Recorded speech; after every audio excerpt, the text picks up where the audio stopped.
Reality fractured.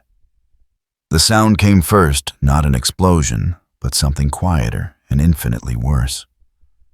A tearing like silk pulled past its limit, followed by pressure that made the sanctum's defensive wards scream in protest. The noise rippled through dimensions most beings couldn't perceive, a wrongness that set teeth on edge and made the air taste of copper and ozone. Dr. Stephen Strange looked up from the ancient Vishanti text he'd been studying, already moving toward the window, before conscious thought caught up with instinct. His hands traced patterns in the air, golden light coalescing into diagnostic matrices that should have revealed everything about whatever cosmic disturbance had just announced itself. The eye of Agamotto grew warm against his chest, responding to the presence of something it couldn't categorize. The crack hung in the air above Greenwich Village like a wound in space itself. Violet-blue energy bled from its edges, wrong in a way that had nothing to do with magic or science or any cosmic force Strange had encountered. The air around it didn't ripple with heat. It collapsed, folding inward, like water circling a drain that led absolutely nowhere. Through the window's mystically enhanced view, Strange could see people beginning to notice. Phones came out. Fingers pointed. In approximately 45 seconds, SHIELD satellites would reposition, and within 2 minutes, every enhanced individual in the tri-state area would receive alerts. Strange's diagnostic spells returned nothing. Not blocked information, not corrupted data. Just nothing, as if trying to measure something outside the framework of measurement itself. The cloak of levitation pulled taut against his shoulders, fabric rippling with awareness. It sensed danger, but couldn't pinpoint the source. Strange's hands moved through another spell sequence, detecting dimensional breaches, cosmic incursions, anything that shouldn't be bleeding into Earth's reality. The golden sigils formed perfectly, hovering, pulsing with power. Then something stepped through the crack. Rimuru took in the new world with practiced, calm, golden eyes scanning, while Ciel's analysis ran parallel to observation. The transition had been smooth. Dimensional barriers here were thin, healing from some recent catastrophe. Ciel had calculated the optimal entry point in 3 microseconds, threading the needle between infinite probabilities to locate this specific weak point in space. Below, a city sprawled in organized chaos. Towers of glass and steel reached toward a sky that felt heavier than it should, more real somehow, as if the air itself carried more weight here. Roads carved geometric patterns through urban sprawl. Vehicles moved in orderly streams. Signs of advanced civilization, though, bound by restrictive physical laws. The ambient energy fascinated him. Magic flowed through structured channels, not wild, but channeled, controlled, bound by rules and intent. Underneath that technology hummed electromagnetic fields, quantum computing, nuclear reactions contained in urban reactors. A civilization that had learned to harness both mystical and scientific principles, but hadn't yet unified them into a single coherent framework. Analysis complete. Current dimension, stable post-crisis recovery phase detected. Magic signatures detected approximately 2 miles southeast, power level substantial. Technology signatures widespread, primitive, but functional. Threat level undetermined, pending further observation. Recommend low-profile reconnaissance protocol. Rimuru hovered roughly 300 feet above street-level human form, manifested because it drew less attention than a spherical mass of void-aspected slime. The silver-blue hair caught afternoon light. Clothing existed between practical and aesthetic black and white in clean lines. And wrapped around it all, invisible to mundane perception, but blazing like a beacon to anyone with mystical sensitivity, was Azathoth's signature void energy that made reality uncomfortable, because reality wasn't designed to accommodate something from so far outside its framework. Through Ciel's perception, Rimuru felt the response cascading.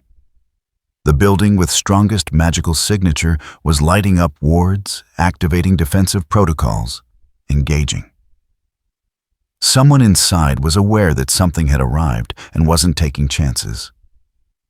Fair enough. The crack behind them sealed void energy dissipating as the breach finished settling. Within 30 seconds, there would be no physical evidence. Just residual signatures that would fade and confused civilians with smartphone footage. Rimuru descended slowly, deliberately. 300 feet to 200, then 100. The goal wasn't to hide but to appear non-threatening while approaching the magical focal point. Whoever was inside that building was powerful, skilled, and definitely preparing for confrontation. Best to handle this diplomatically. Strange watched the entity descend with the kind of careful attention usually reserved for defusing bombs or negotiating with cosmic abstracts. His hands remained positioned to cast defensive enchantments already layered around him in patterns too complex for normal vision to track. The cloak had spread wider, ready to move at speeds that defied physics. The entity appeared humanoid. Young, almost harmless if you ignored every mystical sense screaming warnings. The energy signature was wrong. Not dark, not corrupted. Just fundamentally incompatible with everything. Strange understood about how power worked. Like trying to fit a square peg into a round hole, except the peg existed in 17 more dimensions than the hole. And underneath that surface appearance, Strange could feel something vast. Not in size, but in scope. Depth. Layers of existence that extended into conceptual spaces he couldn't quite parse. The eye of Agamotto pulsed hot against his chest. It wanted to look deeper, to see what this thing really was. Strange resisted the urge. The last time the eye had reacted this strongly, it had been to Dormammu, and that confrontation had nearly destroyed several dimensions. The entity touched down on the sanctum's front steps with absolutely no sound. No impact. No disturbance of air. Just transition from falling to standing, as if momentum was more suggestion than law. Up close, the appearance was carefully crafted. Every detail perfect, every proportion exact, like an artist's rendering of ideal human form, rather than something that had grown naturally. But the eyes gave it away. Golden, yes, but not in any normal way. These reflected light that wasn't there, perceived spectrums that didn't exist. Looked at Strange with awareness that felt less like being observed and more like being parsed, analyzed, broken down into component information. For several seconds, neither moved. Strange's fingers remained poised to cast every defensive protocol, hovering at activation's edge. The entity simply waited patient in a way that suggested time meant little to it. No fidgeting, no nervousness or aggression, just stillness. The afternoon sun slanted through buildings painting Greenwich Village in long shadows. Life continued around them, oblivious to the cosmic-level anomaly on the sanctum steps. Strange made his decision. The entity hadn't attacked, hadn't made threatening moves, had approached slowly and openly, rather than attempting stealth. That suggested intelligence. Possibly peaceful contact, possibly. His voice came level professional, carrying power that made clear he spoke as Sorcerer's supreme defender of Earth's mystical integrity. Who are you? The question carried weight names, had power in mystical circles, and asking was itself a small binding establishing cosmic jurisdiction. Most beings understood that. Most refused to answer or gave something false. The entity tilted its head slightly curious rather than threatening. Those golden eyes studied Strange with intensity that made him aware he was also being evaluated. Rimuru Tempest. English accentless and clear, as if the entity had simply decided English was appropriate and adapted. The name carried no power. Strange's senses detected no binding, no cosmic hook. Just a name freely given, which was almost more concerning. Strange studied Rimuru, searching for Tell's micro-expressions, revealing intent, nothing. Just patient curiosity, like a scientist observing specimens without malice or fear. Analysis complete. Target, humanoid enhanced durability through cellular observation. Magical aptitude confirmed. Neural patterns suggest high intelligence and combat experience. No hostile intent. Current state, cautious curiosity, calculating optimal diplomatic response. Rimuru processed CL's assessment while maintaining stillness. The man radiated controlled power channeled through practiced technique. A magic user skilled. The floating red cloak possessed low-level consciousness, partnership rather than possession. The building behind him thrummed with protective energy. Wards layered on wards defenses that could withstand tactical nuclear strikes. This was a fortress pretending to be a house, and Strange was the guardian who'd spent years ensuring it stayed secure. "Where did you come from?" Strange's eyes narrowed. The dimensional barriers around Earth are still healing from the secret wars.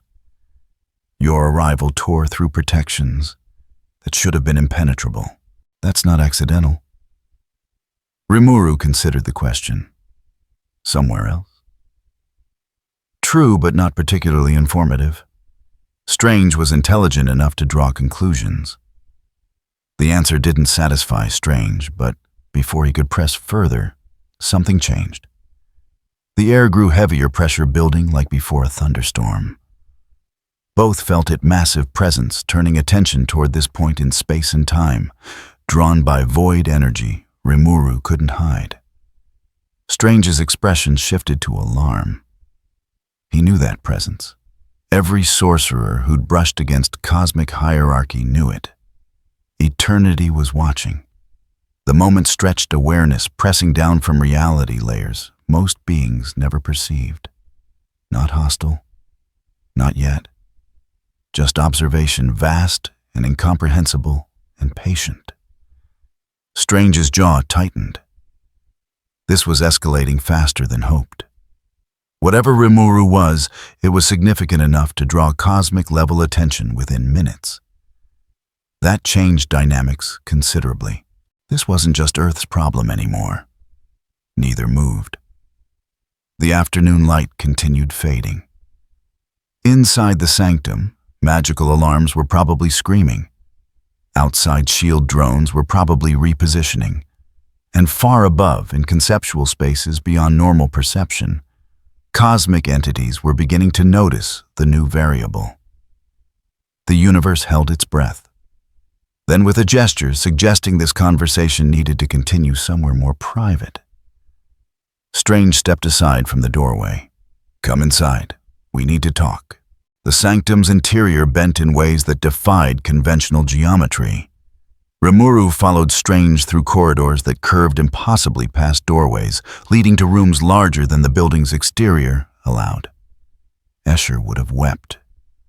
The walls were lined with artifacts, humming with contained power masks, whispering in dead languages, crystals pulsing with captured starlight weapons that had tasted the blood of gods and demons, and things that fell into neither category.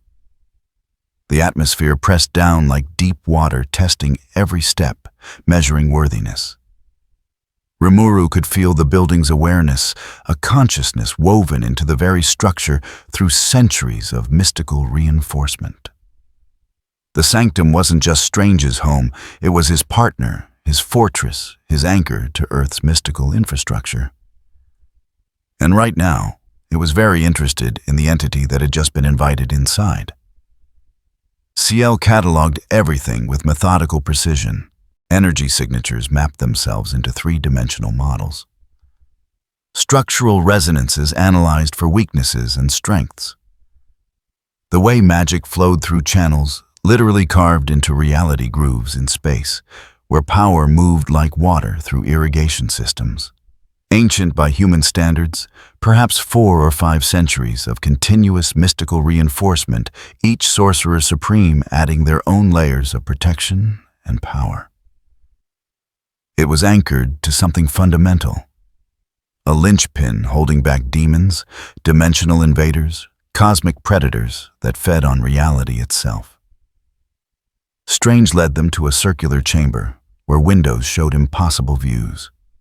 One displayed New York at night, despite the afternoon sun outside streetlights, painting geometric patterns across darkness. Another showed distant galaxies that shouldn't be visible without telescopes, nebulae swirling in colors that hurt to look at directly. A third window simply displayed darkness so complete it seemed to pull at perception's edges, an absence so profound it became presence. The room shifted as they entered space, reorganizing itself to accommodate the new arrival.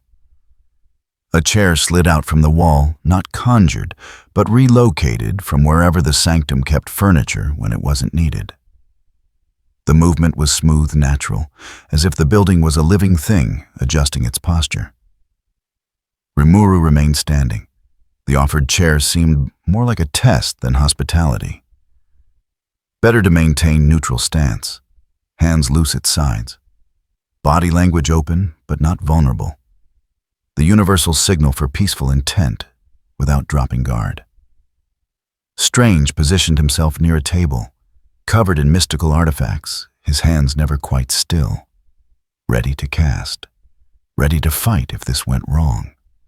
The cloak of levitation had spread wider across his shoulders, fabric rippling with autonomous awareness. This was a man who'd survived cosmic threats through preparation rather than raw power. Every movement was calculated, every spell already half-formed waiting. Already CL detected communication spells activating, messages being sent through channels both mystical and mundane. Strange was calling for reinforcements, the rational response to an unknown cosmic entity on your doorstep. Through the window, showing nighttime New York, 3 figures approached at speeds that made the air protest. Thor arrived first, touching down on the sanctum's roof with thunder that rattled windows 3 blocks away. Iron Man came next on repulsor trails of red and gold sensors, already scanning combat protocols, activating. Captain America took the stairs old-fashioned, but he reached the chamber only seconds behind the others, shield on his back stance, balanced with decades of combat experience. Shield drones had already positioned themselves in a perimeter around Greenwich Village. Rimuru sensed them through CL's enhanced perception. Mechanical eyes recording everything, transmitters feeding data to satellites that fed larger networks. The technology was primitive compared to Tempest's standards, but it was organized with military precision. Whoever ran this world's defense networks knew their business. Thor entered the chamber first, bringing with him the scent of ozone and something older, the weight of divinity, of power, that predated most mortal civilizations. His eyes, blue and ancient, locked onto Rimuru with the intensity of someone who'd seen gods die and monsters rise and worlds burn in the wars between. Mjolnir thrummed at his belt, barely contained lightning crackling across enchanted metal that was older than human language. He studied Rimuru the way a warrior studies an opponent, looking for weaknesses, for tells, for any sign that would inform the crucial decision of whether to talk or fight. And what he saw clearly troubled him, because his expression shifted through several emotions in quick succession. Curiosity, wariness, something that might have been recognition. That was a celestial.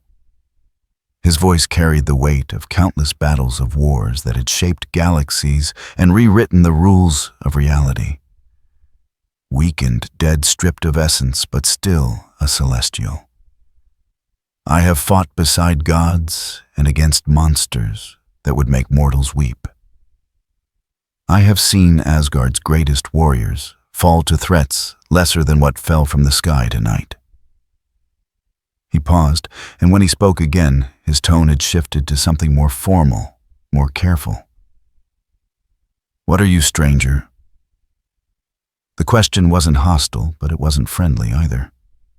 It was the question of a being who'd lived for over 1,000 years and learned that appearances meant nothing when dealing with cosmic forces.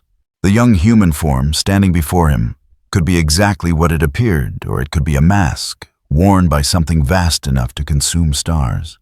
Rimuru met Thor's gaze without flinching. Those ancient eyes had witnessed the birth and death of civilizations, but Rimuru had seen things that would make even Asgardian gods pause. Different scales, perhaps, different contexts. But the fundamental truth remained. They were both beings who'd moved beyond normal mortal concerns and existed in spaces where power was measured in concepts rather than numbers. Rimuru Tempest. The name was offered simply without elaboration. Let Thor draw his own conclusions. The god was intelligent enough to understand that being given a name at all was a sign of peaceful intent. Most cosmic threats didn't bother with introductions. Tony Stark followed Thor into the chamber, his armor cycling through scan modes so quickly the color changes looked like a strobe effect. HUD displays reflected in his faceplate data streaming faster than human eyes could track. Rimuru watched the frustration build as each scan returned the same thing, null data error messages, readings that made no sense, even by the standards of someone who'd built technology that violated several laws of physics. His faceplate retracted, revealing an expression caught somewhere between scientific fascination and genuine concern.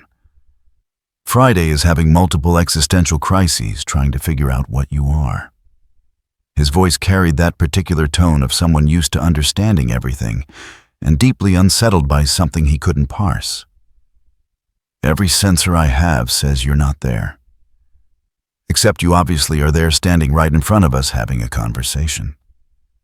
Which means either my billion-dollar suit needs a complete overhaul, or you're operating on principles that break everything I understand about how matter and energy work in this universe. Target analysis, advanced technology, user-enhanced human physiology, genius-level intellect.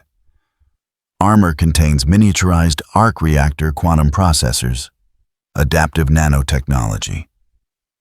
Threat assessment moderate in current form, potentially high if given preparation time. Current emotional state curiosity, overriding caution. Captain America remained near the doorway, shield ready but not raised. Decades of combat experience showed in his balanced stance, eyes tracking both Rimuru and the room's occupants. He'd fought Nazis and our aliens and gods. Something about this situation had him on edge in a way that went beyond normal combat alertness. Wanda Maximoff materialized through a doorway that hadn't existed. Scarlet energy curling around her fingers, she looked at Rimuru, expression shifting to fear. The magic around them is wrong. Not corrupted, just wrong.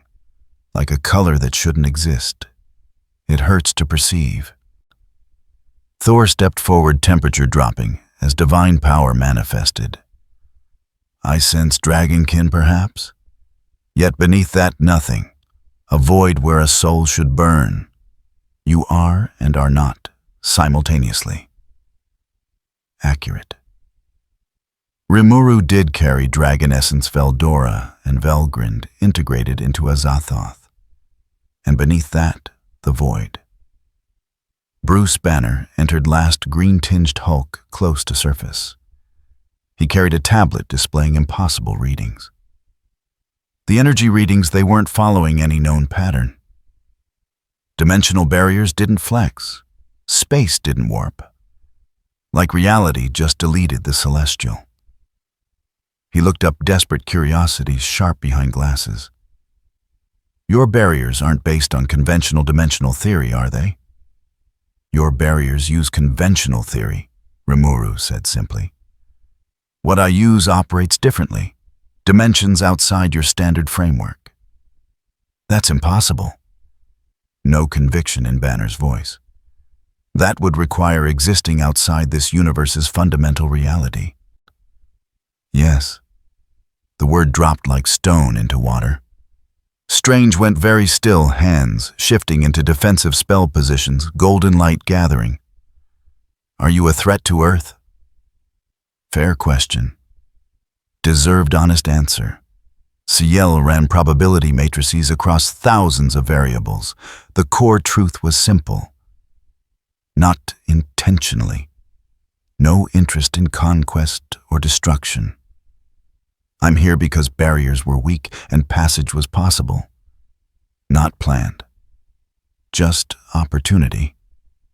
Pause. But I understand your concern. An entity that eliminates celestial threats is dangerous by definition. Whether that danger targets you depends on circumstances and choices. Not reassuring.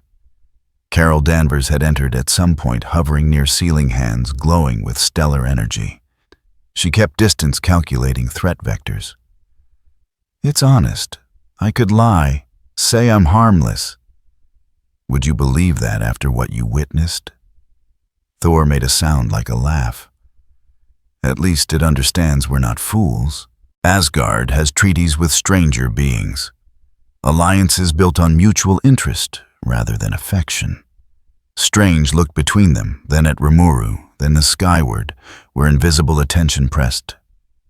Exhaustion showed someone who dealt with too many cosmic crises.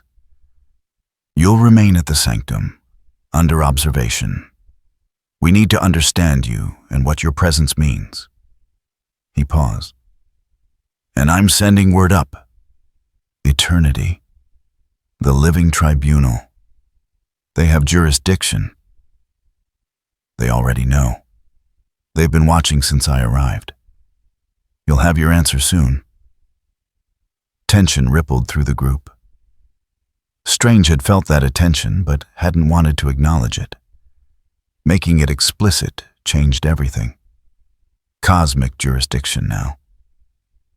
Spider-Man swung in through a window, landing on ceiling. When you say cosmic entities, do you mean actual beings that personify concepts or metaphor? The former, Strange said flatly. And they're not patient with disruptions. Great, that's great. Spider-Man's mask conveyed profound regret. So we're doing that level of crisis? Fantastic. Tony's armor retracted. He studied Rimuru analytically. You protected Manhattan.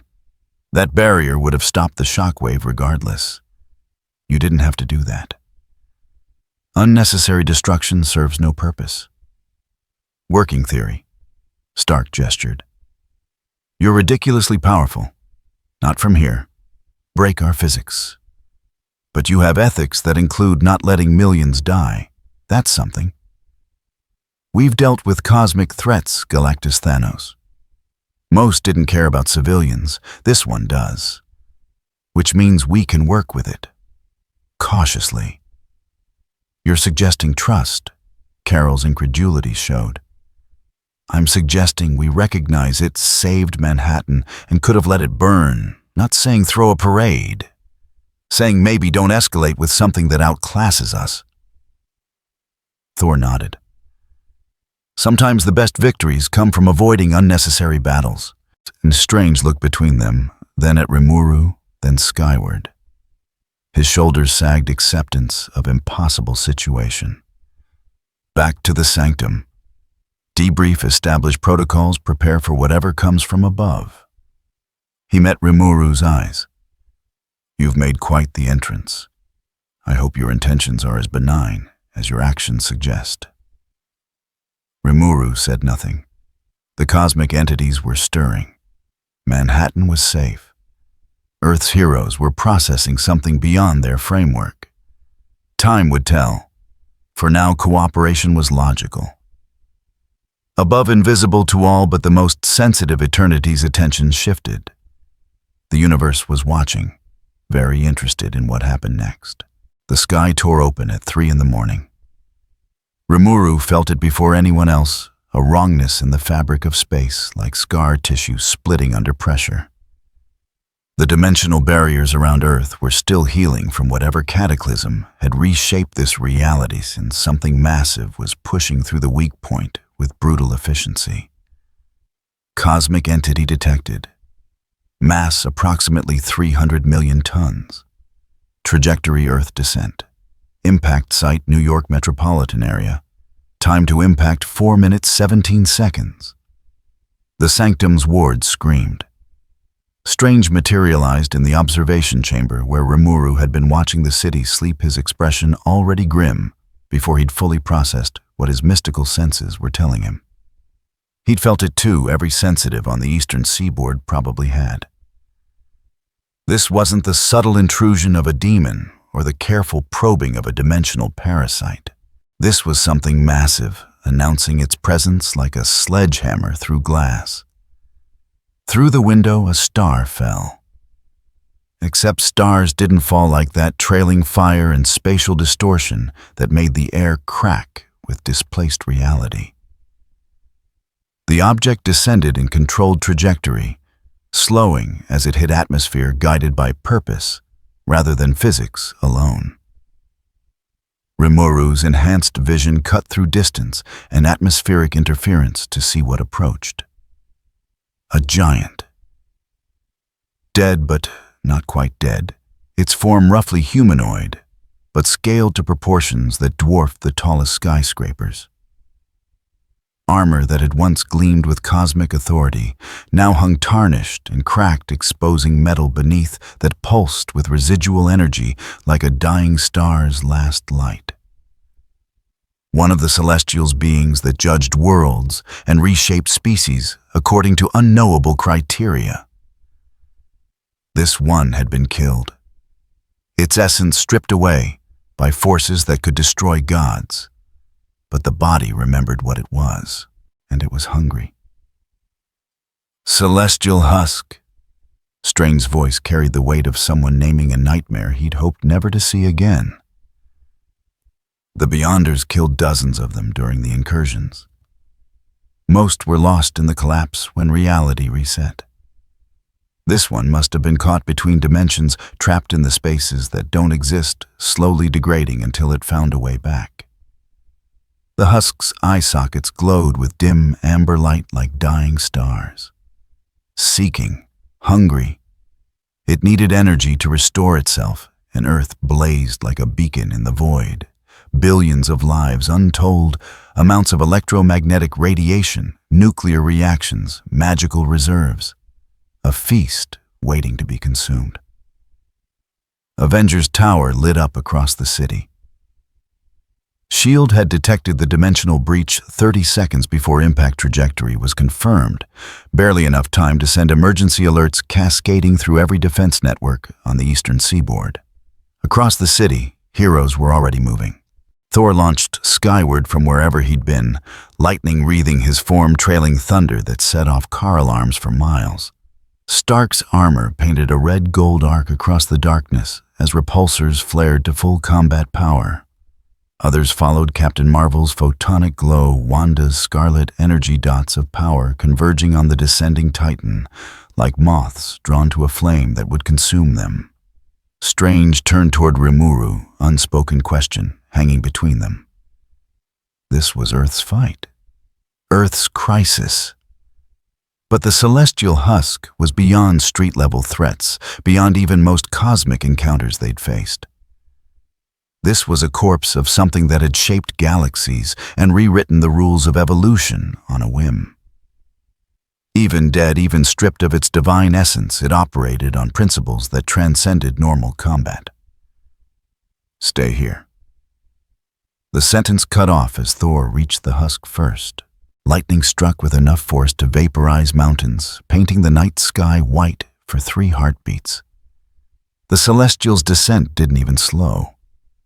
One massive hand swept out almost contemptuous in its casual power, and Thor tumbled 3 miles through empty air before catching himself. Mjolnir crackling with frustrated energy. Stark came next, firing repulsors calibrated to punch through alien dreadnought armor. Friday would be screaming alerts about power levels that shouldn't exist in a corpse, about energy signatures that violated causality, about threat assessments that kept climbing past every reasonable ceiling. The beams splashed across the Celestial's chest plate like water against stone, absorbed and converted into fuel for its slow reconstruction. The husk adjusted its trajectory with terrible precision. It was aiming for Manhattan now, specifically for the densest concentration of energy signatures it could perceive. Toward the sanctum. Toward Rimuru.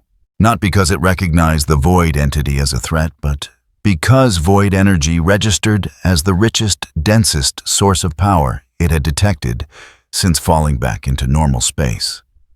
Analysis complete. Target is semi-autonomous, operating on base programming. Primary function, harvest energy for self-repair. Secondary assessment, current Avengers forces insufficient to neutralize threat. Collateral damage projections catastrophic. Civilian casualties estimated in millions. Recommendation intervention authorized. Wanda appeared beside Strange through a portal of scarlet energy, her face pale but determined. Reality manipulation gave her senses that could perceive things others missed, and what she was perceiving right now terrified her in ways that transcended normal fear. I can try to redirect it into the harbor. Maybe. It weighs 300 million tons and is falling at terminal velocity while powered by residual cosmic energy. Banner's voice came through Strange's communication spell, probably relayed from whatever bunker Stark had him connected to. His words came fast, scientific mind, racing through calculations even as terror edged his voice. Even if you redirect it, the shockwave alone will level half the city. And that's before it starts actively harvesting energy from survivors. Carol Danvers slammed into the husk's shoulder with enough force to create a sonic boom that shattered windows for 2 miles in every direction. The impact would have destroyed a lesser mountain. The Celestial barely registered it, continuing its inexorable descent, now less than a mile above the city and dropping fast. Rimuru watched the numbers cascade through Ciel's projections. Impact in 90 seconds. The Avengers were strong impressively.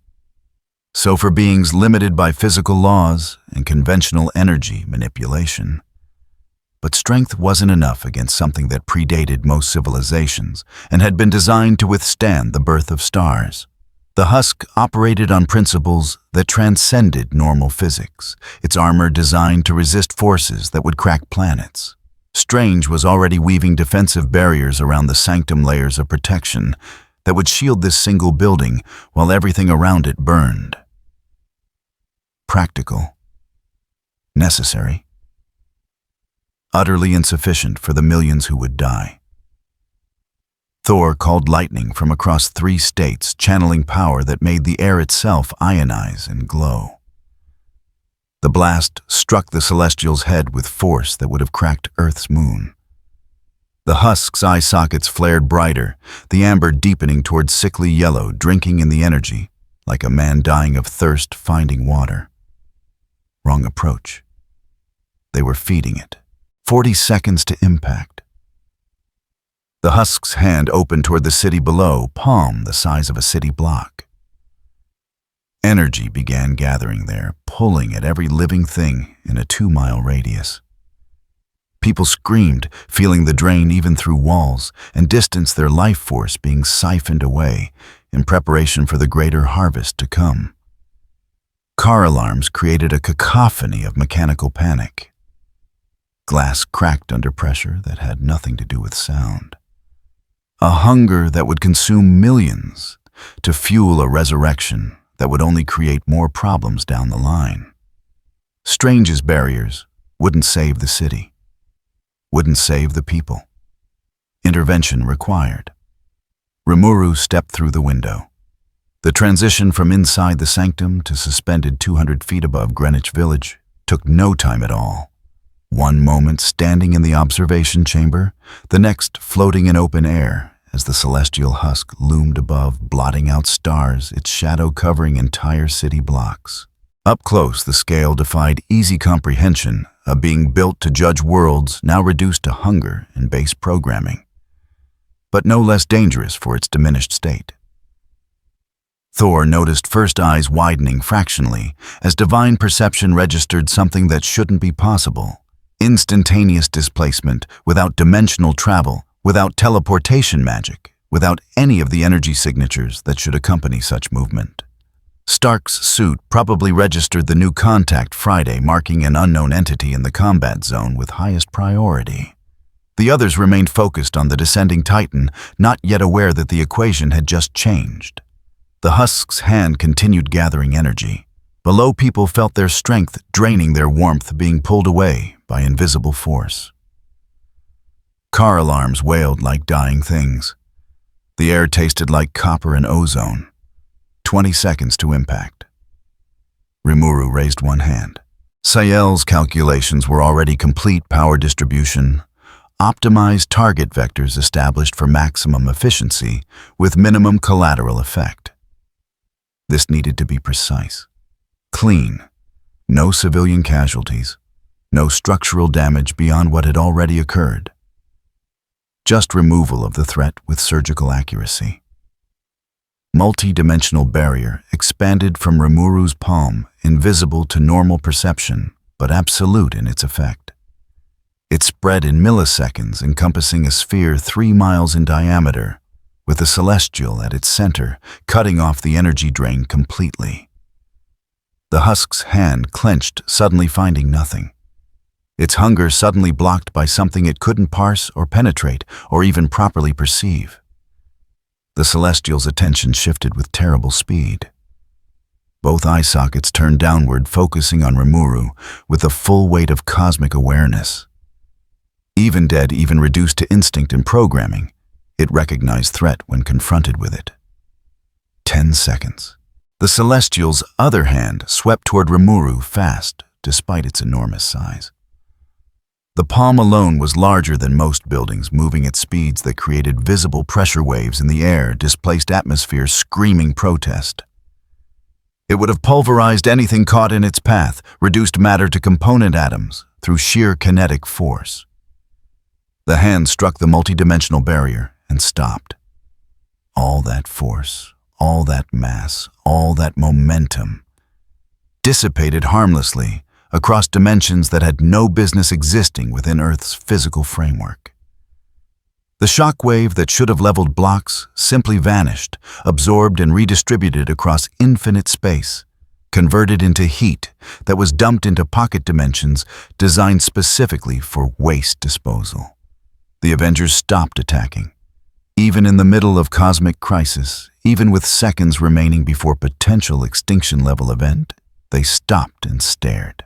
Thor hung motionless in the air, Mjolnir forgotten in his grip. Stark's suit cycled through every sensor mode available, trying to understand what it was seeing.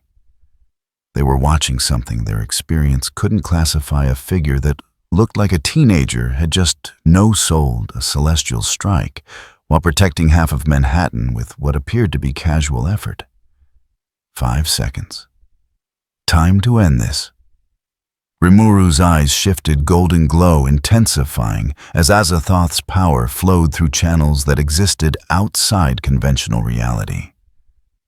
The celestial husk was massive, powered by residual cosmic energy, operating on fundamental forces that most beings couldn't even perceive. Impressive. Under other circumstances worth studying in detail.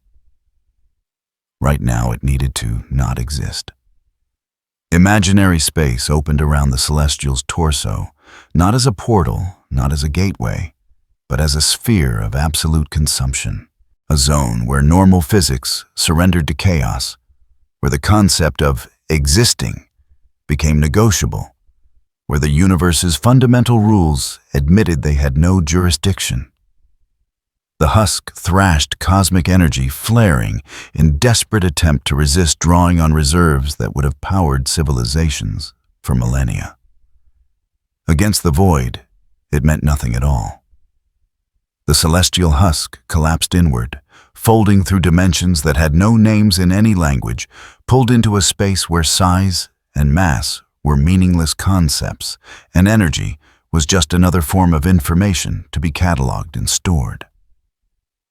The entire process took 3 seconds from initiation to completion. No explosion, no shockwave, no debris raining down on the city. One moment, a cosmic giant was falling toward Manhattan with extinction in its wake. The next, the sky was empty except for stars and one floating figure. Silence blanketed the city for a heartbeat. Then car alarms started again, mundane and normal. People looked up confused, not quite understanding what they'd almost witnessed, their minds already beginning to rationalize away the impossible. Rimuru descended slowly to a rooftop near the sanctum, touching down with no more sound than falling snow. The multi-dimensional barrier dissolved, its purpose fulfilled. Inside imaginary space, the celestial husk was already breaking down, being converted to pure energy, analyzed and stored for later examination. CL cataloged everything: cosmic armor composition, residual celestial essence, the base programming that had driven it to seek and consume. Useful data. The systems of this universe operated on interesting principles that would benefit from deeper study. Thor landed first, touching down on the same rooftop with thunder that cracked stone. His expression mixed awe with wariness, respect with the kind of caution that came from living long enough to know that power could turn on you without warning. Behind him, others arrived. Stark, Carol Danvers, Wanda materializing through scarlet portals. Strange appeared. Last, the cloak of levitation spread wide, his face drawn with the exhaustion of someone who just watched a cosmic-level threat eliminated before he could even begin to formulate a proper response. Nobody spoke for several seconds. What did one say to someone who just casually erased a celestial corpse? What words existed for something that operated so far outside normal frameworks that even attempting to categorize it felt presumptuous? Finally, Stark's faceplate retracted. His expression was unreadable, somewhere between shell-shocked and analytically fascinated. So, that just happened. The silence after Stark's words stretched for 3 heartbeats. Manhattan glittered below them, unaware of how close it had come to becoming a crater. Emergency sirens wailed in the distance, but the immediate existential threat had passed. Passed because of an entity none of them fully understood. Friday. Tell me you got readings on that. Confirmed. Sensor data corrupted across all spectrums. Unable to classify energy signature. Method of target elimination unknown. No comparable data exists in current databases. Recommend complete diagnostic review of sensor arrays. CL's analysis cut through Rimuru's awareness with surgical precision.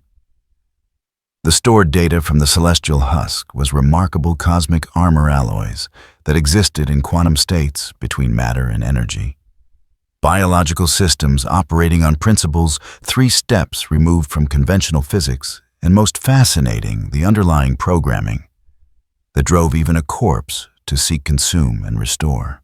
A machine of flesh and divinity, reduced to base instinct, but still operating according to rules written before Earth-Sun ignited. This universe's cosmic hierarchy operated on rules worth understanding. Information flowed differently here, bound to concepts and belief structures rather than pure data streams. The way energy channeled through these heroes. Thor's divinity drawn from worship and myth, Carol's stellar absorption, Wanda's reality manipulation through chaos magic. All of it suggested a framework that blended physics and metaphysics in ways Tempest's sciences had never encountered. Thor landed heavily enough to crack the rooftop concrete, Mjolnir's impact sending spiderwebs of fracture through reinforced material. Thunder still rumbled in his wake, ozone sharp in the air. His expression mixed several emotions that warred for dominance, gratitude certainly for Manhattan's salvation, wariness for the being who'd accomplished it with such casual efficiency, and something else. Recognition perhaps of power that operated on scales beyond mortal comprehension, but familiar to one who'd walked among gods and monsters for over a millennium. That was a celestial.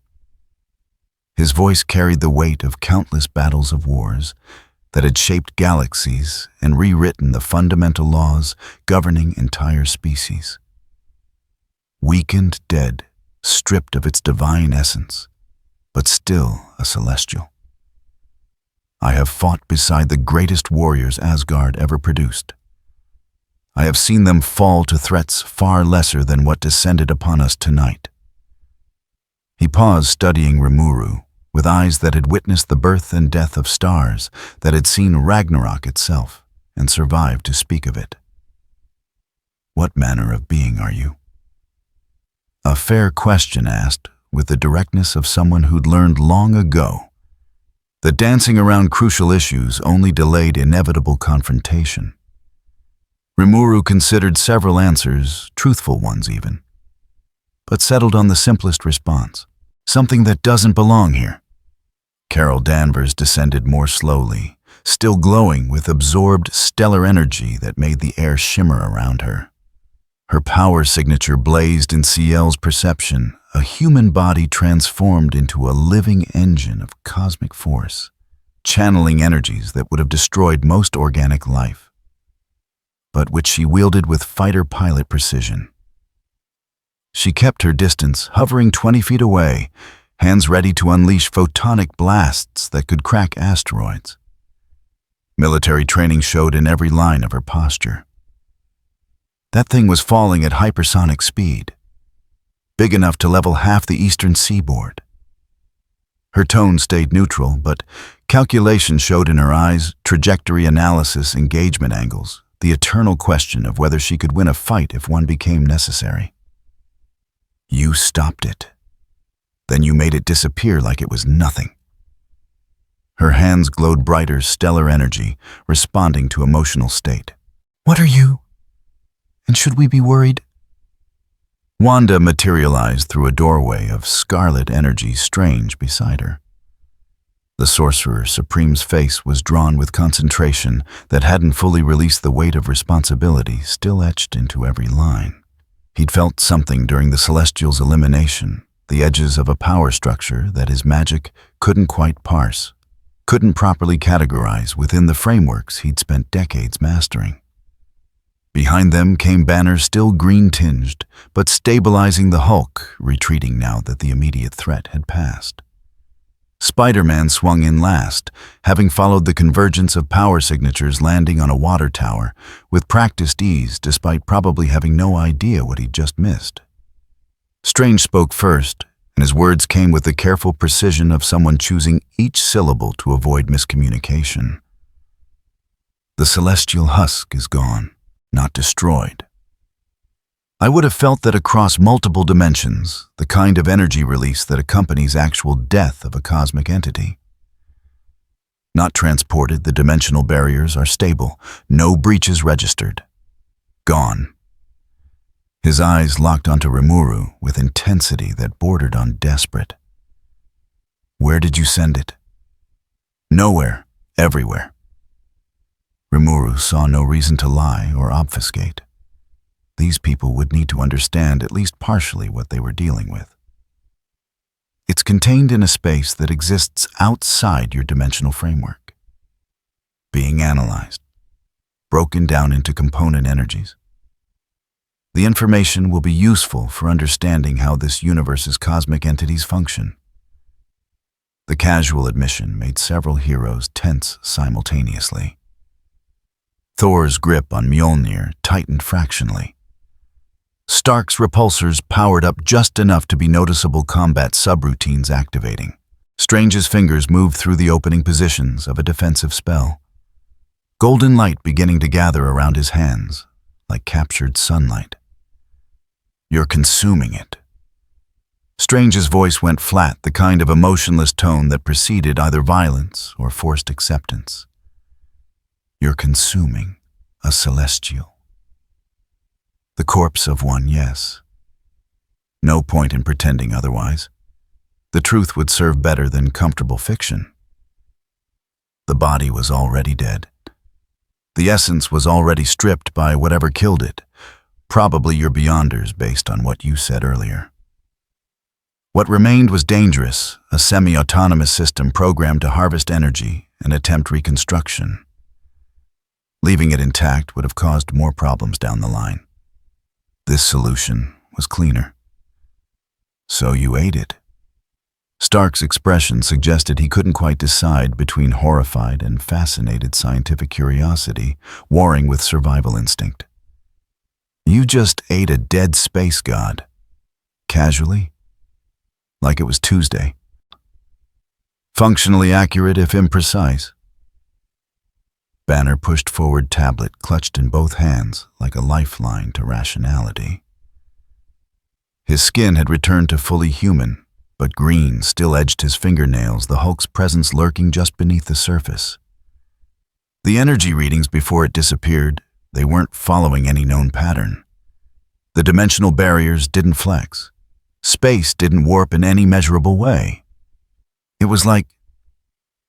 He struggled for words, scientist trying to describe something that violated every principle his career had been built on. Like reality just decided the celestial didn't fit the local rule set anymore and executed a delete command. Removed it from the informational substrate.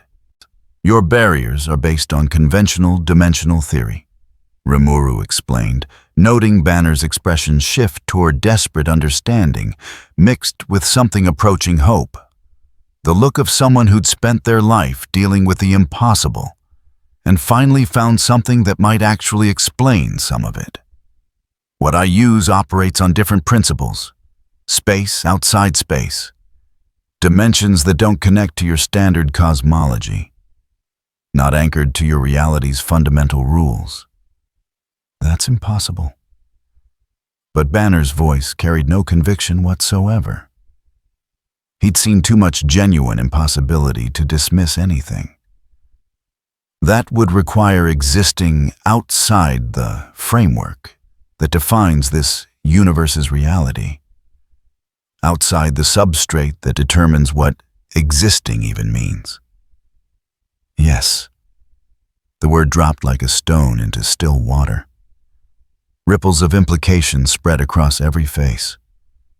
Strange went very still, the kind of dangerous stillness that preceded crucial decisions. His hands had moved fully into defensive casting position, now golden mandalas hovering in the air, ready to complete at a moment's notice. His next question came weighted with the authority of someone who'd been designated Earth's mystical defender, and took that responsibility with deadly seriousness. Are you a threat to Earth? Fair question. Deserved honest answer. CL ran probability matrices modeling potential futures, calculating risks and benefits across thousands of variables that included everything from cosmic entity intervention to potential multiversal cascade effects. The answer that emerged was complex, multifaceted, dependent on countless conditional factors. But the core truth was simple enough. Not intentionally. I have no interest in conquest or destruction. I'm here because the dimensional barriers were weak and passage was possible. Not planned, not deliberate. Simply opportunity presenting itself. A pause letting that sink in, letting them process. But I understand why you're concerned. An entity that can casually eliminate celestial-class threats is by definition dangerous. Whether that danger is directed at you depends entirely on circumstances and the choices made by both sides moving forward. That's not exactly reassuring. Carol's hands glowed brighter, stellar energy, responding to her emotional state like a weapon with hair trigger. It's honest. Rimuru met her gaze without flinching, without aggression, just calm acknowledgement of reality. I could lie. Tell you I'm completely harmless, that I pose absolutely no risk to this world or its people. Would you believe that after what you just witnessed? Thor made a sound that might have been a laugh, though there was no humor in it. At least it has the wisdom to understand we are not fools. He lowered Mjolnir slightly, not a sign of trust, but acknowledgement of pragmatic reality. Asgard has made treaties with beings far stranger than you, formed alliances with entities we did not fully understand, because the alternative was pointless conflict. Sometimes cooperation with the unknown serves better than making enemies through fear and ignorance. Strange shot Thor a look that promised later discussion about Earth's diplomatic autonomy, and whether gods got to make those kinds of decisions unilaterally. But he didn't contradict the sentiment. Instead, he turned back to Rimuru, and when he spoke, his voice carried the bone-deep exhaustion of someone who dealt with too many cosmic crises. You'll remain at the sanctum, under observation. We need to understand what you are, what you're capable of, and what your presence here means for Earth's stability. He paused, and the next words clearly cost him something. And I'm sending word up the chain. The cosmic entities need to know about this. Eternity, the living tribunal. They have jurisdiction over threats of this magnitude. They already know. Rimuru could feel its vast, incomprehensible attention, pressing down from layers of reality most beings never perceived, never even suspected existed. Eternity was watching. Had been watching since the moment of arrival. Others too massive and abstract and deeply interested in this new variable that had entered their carefully balanced equation. They've been watching since I stepped through. You'll have your answer from them soon enough. That statement created another ripple of tension through the assembled heroes. Strange's expression confirmed what Rimuru suspected. The Sorcerer Supreme had already felt that attention, that weight of cosmic awareness, but hadn't wanted to acknowledge it aloud before witnesses. Making it explicit changed the dynamic. This wasn't just Earth's problem anymore. This was cosmic jurisdiction. Spider-Man raised one hand, tentatively, clearly lost, and trying desperately to catch up. Quick question from the guy who usually fights muggers and bank robbers. When you say cosmic entities, are we talking actual literal beings that personify universal concepts? Or is that like a metaphor? The former, Strange said flatly. And they're not known for their patience with disruptions to universal order. Oh, great. That's great. Spider-Man's mask somehow conveyed profound regret about every life choice that had led to this moment. So, we're doing that level of crisis. Fantastic. Love it. Stark's armor retracted fully nanobots, flowing back into the arc reactor housing. He studied Rimuru with an expression that suggested dozens of calculations running simultaneously. You protected Manhattan. That barrier you threw up would have stopped the shockwave, even if we'd somehow managed to take down the Celestial through conventional means. You didn't have to do that. You could have just eliminated the threat and let the collateral damage happen. Unnecessary destruction serves no purpose. Right. So here's my working theory. Stark gestured broadly. You're ridiculously powerful. You're not from here. You operate on rules that break our understanding of physics and magic. But you also seem to have some kind of ethical framework that includes not letting millions of people die when you can prevent it easily. He paused. That's something. Not much, but something. We've dealt with cosmic threats before Galactus, Thanos, the Beyonders. Most of them saw humanity the way we see bacteria. This one doesn't. which means maybe we can work with it. Cautiously, carefully, but work with it. You're suggesting we trust something that just consumed a celestial. Carol's incredulity was palpable. I'm suggesting we recognize that it saved Manhattan and could have let the whole thing burn. I'm not saying throw a parade. I'm saying maybe we don't immediately escalate to cosmic-level conflict with something that outclasses us and has shown zero hostile intent. Thor nodded slowly. Sometimes the best victories come from avoiding battles that need not be fought. Strange looked between them then at Rimuru, then up at the sky where massive, invisible attention still pressed down like infinity's weight. His shoulders sagged slightly, not defeat but acceptance of an impossible situation.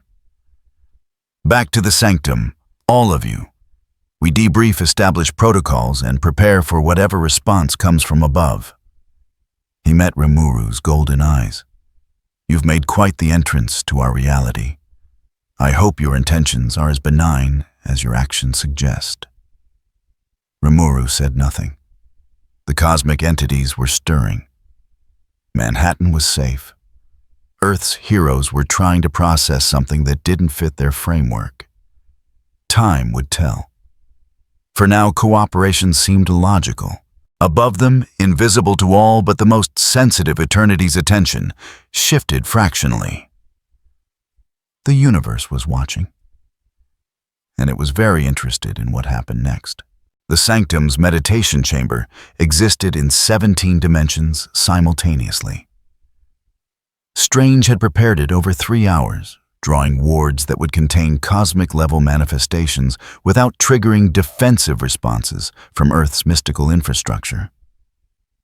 Ancient candles burned with light older than the solar system, their flames casting no shadows because they existed partially outside normal space-time. The air tasted of infinity and ozone, heavy with the weight of impending revelation. Rimuru sat cross-legged in the center, not meditating, but observing with senses that parsed reality in ways human perception could never achieve. Golden eyes tracked patterns in the candlelight that weren't quite there, seeing the spaces between moments where possibility collapsed into actuality. CL continued analyzing this dimension's structure, cataloging the way magic and physics intertwined in patterns that violated thermodynamics, but worked anyway, building models that would take decades for Tempest's greatest minds to fully process. Outside, the Avengers maintained their watch. Stark's sensors tracked every quantum fluctuation within a mile radius. Thor stood vigil on the roof, Mjolnir humming with barely restrained lightning eyes, scanning skies that looked normal, but felt pregnant with cosmic attention. Carol orbited at 30,000 feet, ready to intercept anything that might threaten the fragile peace they'd established. They all knew something was coming. The only question was what form it would take. The universe arrived at precisely 4 in the morning. No warning, no build-up, no distortion in the carefully prepared wards. Reality simply bent sideways, folding through angles that didn't exist in 3-dimensional space, and something impossible stood before them. Didn't walk in. Didn't teleport through dimensional barriers. Simply was because it had chosen to manifest a fragment of infinite attention at this specific point in space and time. Eternity. The projection was humanoid, in the loosest, most generous sense, a silhouette of stars and galaxies, nebulae rotating through its form like blood through cosmic veins. Entire solar systems spun within its chest.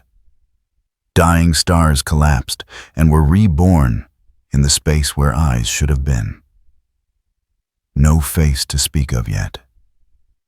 Rimuru felt the weight of its gaze regardless, felt awareness pressing down like 1,000 suns, collapsing into singularity, examining, measuring, attempting to categorize something that refused to fit into any existing framework, Strange had gone very still, barely breathing.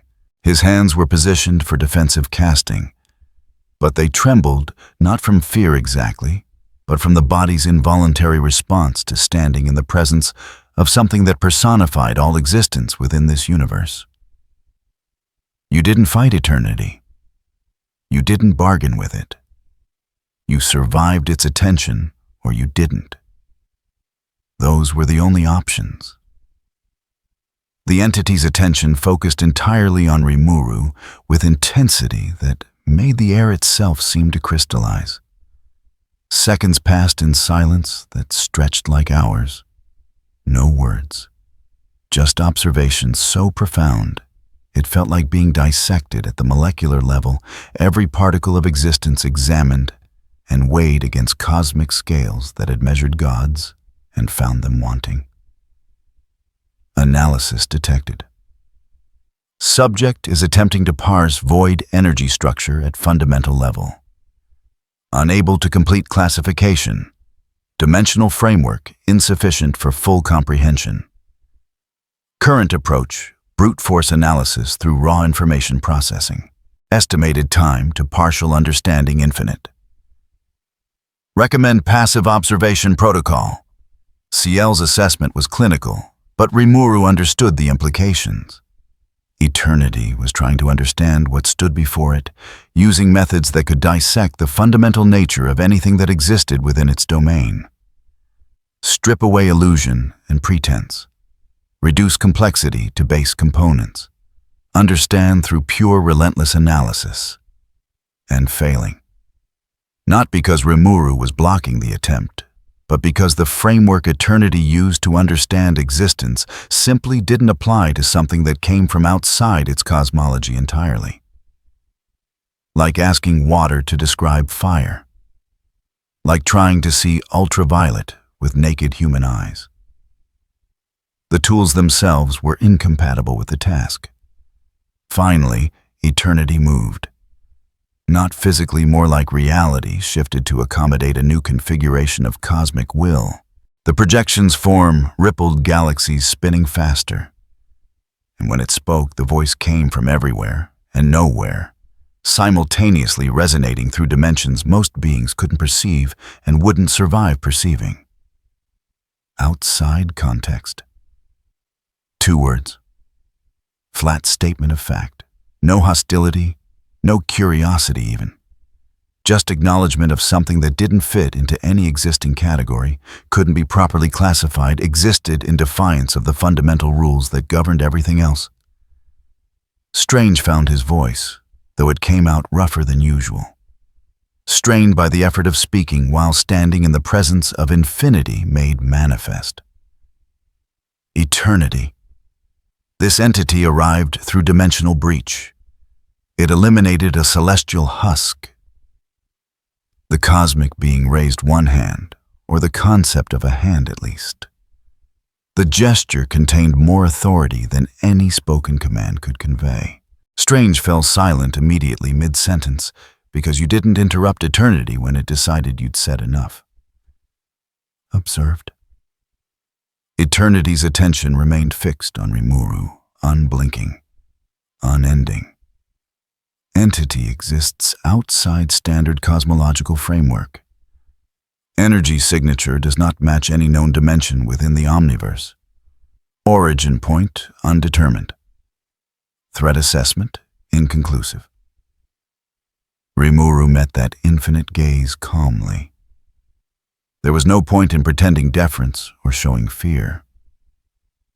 Eternity wasn't impressed by emotional displays. It dealt in fundamental truths, in the bedrock reality beneath all pretense and performance. You consume information itself. Eternity's voice carried something that might have been interest if such an entity could be said to experience something as mundane as interest. The celestial husk. Gone. Not destroyed, not transported. Removed from the informational substrate of reality. This should not be possible within my domain. And yet, the repetition sounded almost like acknowledgement. You do not seek to replace existing structure. You do not attempt to impose new order. You simply are outside my framework, operating on principles I cannot fully parse. Silence fell again, heavier this time. In the distance, conceptual distance not measurable in miles or light years, Rimuru felt another presence, larger even than eternity, older, more absolute. The living tribunal, observing from whatever space such an entity occupied, when it chose to pay attention to anything smaller than multiversal threats. Making its own assessment through senses that existed beyond conventional perception, beyond anything that could be properly described in language designed for three-dimensional existence. The dimensional walls of the chamber began to vibrate at frequencies that would have shattered normal matter.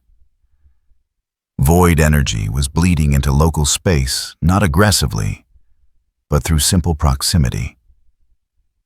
Like heat radiating from a star, like gravity warping space-time around massive objects. Not intentional, not controlled, just the inevitable consequence of something existing where it shouldn't. Reality was trying to accommodate the presence of something it hadn't been designed to contain, restructuring itself around this new element, the way skin heals around a splinter, slowly and perfectly with underlying damage that might never fully resolve. Eternity noticed. Of course it noticed. Nothing happened in its domain without awareness, without being perceived and catalogued and incorporated into the vast understanding that was its existence. You alter my structure through mere presence. No accusation in the words. Pure observation. Not hostile, not parasitic, simply incompatible with existing framework. Reality adjusts to accommodate you because it must not, because you will it. The changes are subtle now. They will grow. Cascade effects are probable. I have no intention of destabilizing your universe. Rimuru kept the response simple, honest. My presence here was not planned. I will not interfere with your cosmic order unless circumstances require intervention. Circumstances. Eternity's form shifted, and for a moment Rimuru saw the shape of futures branching probabilities. Timelines splitting and converging in patterns too complex for mortal minds to process. The cosmic entity was looking ahead, calculating outcomes, weighing possibilities across infinite permutations. You have already interfered. The celestial husk was part of my structure's remnant memory from the previous iteration. You removed it. Other remnants remain. Other instabilities persist. If you continue acting to stabilize this reality, you will create alterations I cannot predict or control, variables outside my framework of understanding. From that vast distance, the living tribunal's presence shifted. Not approaching, but acknowledging, making a decision that would ripple across dimensional barriers and cosmic hierarchies, the weight of absolute judgment settling into place. Eternity's projection flickered, receiving information from that higher authority, incorporating new parameters into its assessment. When it spoke again, something fundamental had changed. Not acceptance precisely. More like provisional tolerance backed by cosmic mandate. Designation, neutral exception. You are not of this omniverse. You do not fall under standard cosmic jurisdiction. You will be monitored, but not restricted, provided you maintain non-hostile stance toward fundamental cosmic order. A pause that stretched across subjective eternities. The living tribunal has made this determination. I am bound by it. Strange exhaled slowly, carefully tension bleeding out in increments. That was as close to official approval as anything ever got from cosmic entities. Not permission, not welcome. Just acknowledgement that immediate erasure from existence was off the table contingent on continued good behavior. However, eternity added, and the temperature in the chamber dropped precipitously, frost forming on surfaces that shouldn't be able to freeze. Other forces are stirring. My cosmology is still healing from the secret wars. The barriers between dimensions remain weakened. Structural damage persists at fundamental levels. Something else is aware of you now. Something that predates even my current incarnation. Rimuru felt it then, a distant attention, cold and ancient, turning slowly toward Earth like the eye of a sleeping god, opening fractionally. Older than eternity.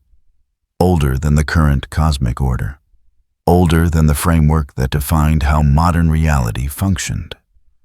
A presence that remembered when the universe operated on different principles entirely, when the Celestials served different masters and cosmic hierarchies followed different rules.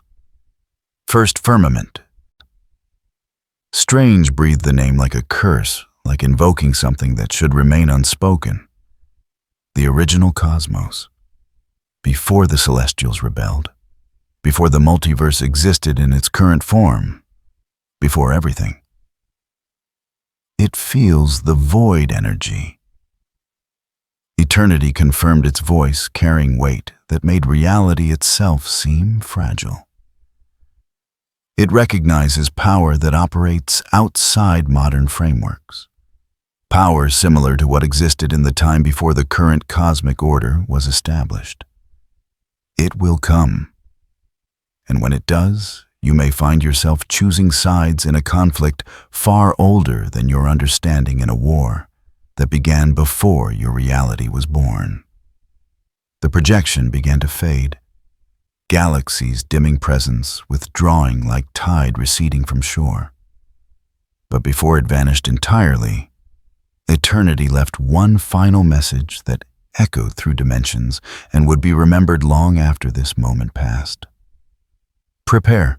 What comes next will determine whether you remain an exception or become a threat that must be eliminated, regardless of cost.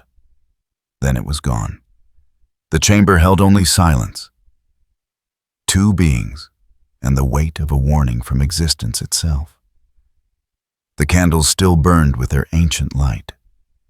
The wards still held their careful configurations. But something fundamental had changed. The universe had taken notice, rendered judgment, and now watched with interest bordering on concern. Outside, dawn broke over Manhattan. The city stirred to life, millions of people beginning their day, with no idea that the fabric of reality around them had just been examined, assessed, and found to be more fragile than anyone suspected. Strange remained motionless for several heartbeats after eternity departed. When he finally spoke, his voice carried exhaustion that went bone deep. First Firmament. Of all the things that could have noticed you, it had to be that. He looked at Rimuru, and his expression held something that might have been sympathy, mixed with grim resignation. The original cosmos doesn't compromise. It doesn't negotiate. It remembers the universe before the Celestials rebelled, before the multiverse existed in its current form. And it wants that universe back. If it's noticed you, if it thinks you're somehow connected to its goals, or capable of helping it achieve them. He didn't finish the sentence. He didn't need to. The implications were clear enough. What came next would determine everything. The Maker watched from 17 dimensions away. Reed Richards, but not the Reed Richards, who'd saved worlds and built families and learned the value of mercy through love and loss. This Reed had taken a different path after watching his Earth die in the incursions, had concluded that compassion was evolutionary weakness and absolute control was the only rational response to chaos. The ultimate universe had shaped him into something cold and brilliant and utterly convinced of his own righteousness. Where his Earth 616 counterpart had chosen hope, he had chosen power. Where the other Reed had built the future foundation, he had built instruments of domination. Now he observed Earth 6116 through technology that bent physics into pretzels through sensors that violated causality itself through mathematics so complex it would have driven lesser minds to madness just by exposure. And what he saw fascinated him in ways nothing had since his own world's destruction. The celestial husk had vanished. Not destroyed, his instruments would have detected the energy release, the dimensional ripples, the cosmic scream that accompanied actual death of an entity that massive. Not transported, his quantum-entangled particle network showed no breaches in the dimensional barriers, no evidence of conventional teleportation or spatial manipulation. Simply gone erased from the informational substrate of reality as if it had never existed. The readings made no sense until he factored in the impossible variable that had arrived 2 days ago. The void entity. Data streamed across holographic displays in his pocket dimension laboratory, a space carved from quantum foam and stabilized through mathematics that redefined what coordinates meant. This wasn't just a hidden room or an extra-dimensional pocket. This was a location that existed in negative space, in the conceptual gaps between real coordinates accessible only through equations that required rewriting several fundamental constants to even approach validity. Genetic material from the entity collected from atmospheric particles disturbed during its manifestation. Energy signatures pulled from dimensional echoes that most science couldn't even detect existed. Behavioral patterns extrapolated from the brief combat footage SHIELD satellites had captured before their feeds mysteriously corrupted. All of it fed into analytical engines that were themselves barely possible quantum computers running on principles that shouldn't work, but did because he'd forced them to. The maker's mind worked faster than most supercomputers processing information through neural enhancement and sheer intellectual capacity that bordered on the superhuman even before he'd augmented it. Within 3 hours of the Celestial's disappearance, he'd constructed 17 working theories. Within 6 hours, he'd narrowed them to 2 possibilities. By dawn, he had his answer elegant in its implications and terrifying in its potential. The entity consumed information itself, not matter which could be analyzed and understood through conventional physics. Not energy which followed thermodynamic laws, even in its most exotic forms. Information, the fundamental code that reality used to define what things were and how they behaved. The substrate beneath physics and magic, the bedrock upon which existence itself was constructed. It operated on a level deeper than quantum mechanics, deeper than string theory, somewhere in the conceptual space, where the universe decided what rules to follow and what exceptions to permit. And it existed outside Earth 6.6's framework entirely. The maker allowed himself a smile, thin, humorless, but genuine in its satisfaction. This was the variable he'd been searching for without knowing it existed. This entity could be the key to everything, to restructuring the multiverse, along rational lines to imposing order on chaos, to creating a reality that actually made sense, instead of lurching from crisis to crisis like a drunk stumbling through a minefield while claiming divine purpose. The multiverse was broken. The maker had always known that with crystalline certainty. Earth 666's cosmology was chaos, pretending to be order, held together through narrative convenience rather than rational structure. Gods who acted like petulant children.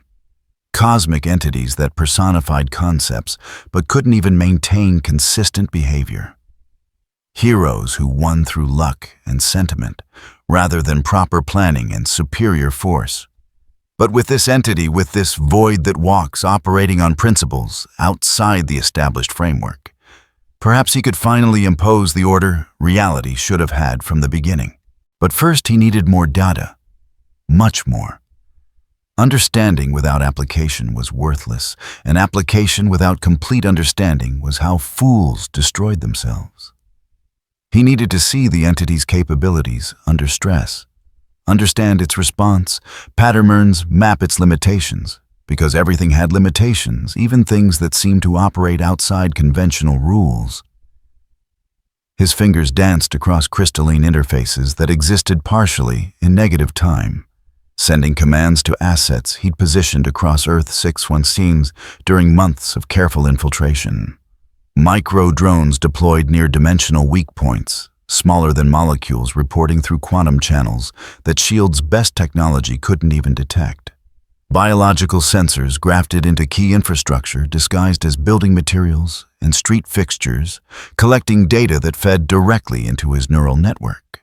Quantum-entangled particles scattered through Manhattan's foundation like microscopic spies, reporting back every fluctuation in local space-time. The entity had remained at the sanctum for hours after Eternity's visit.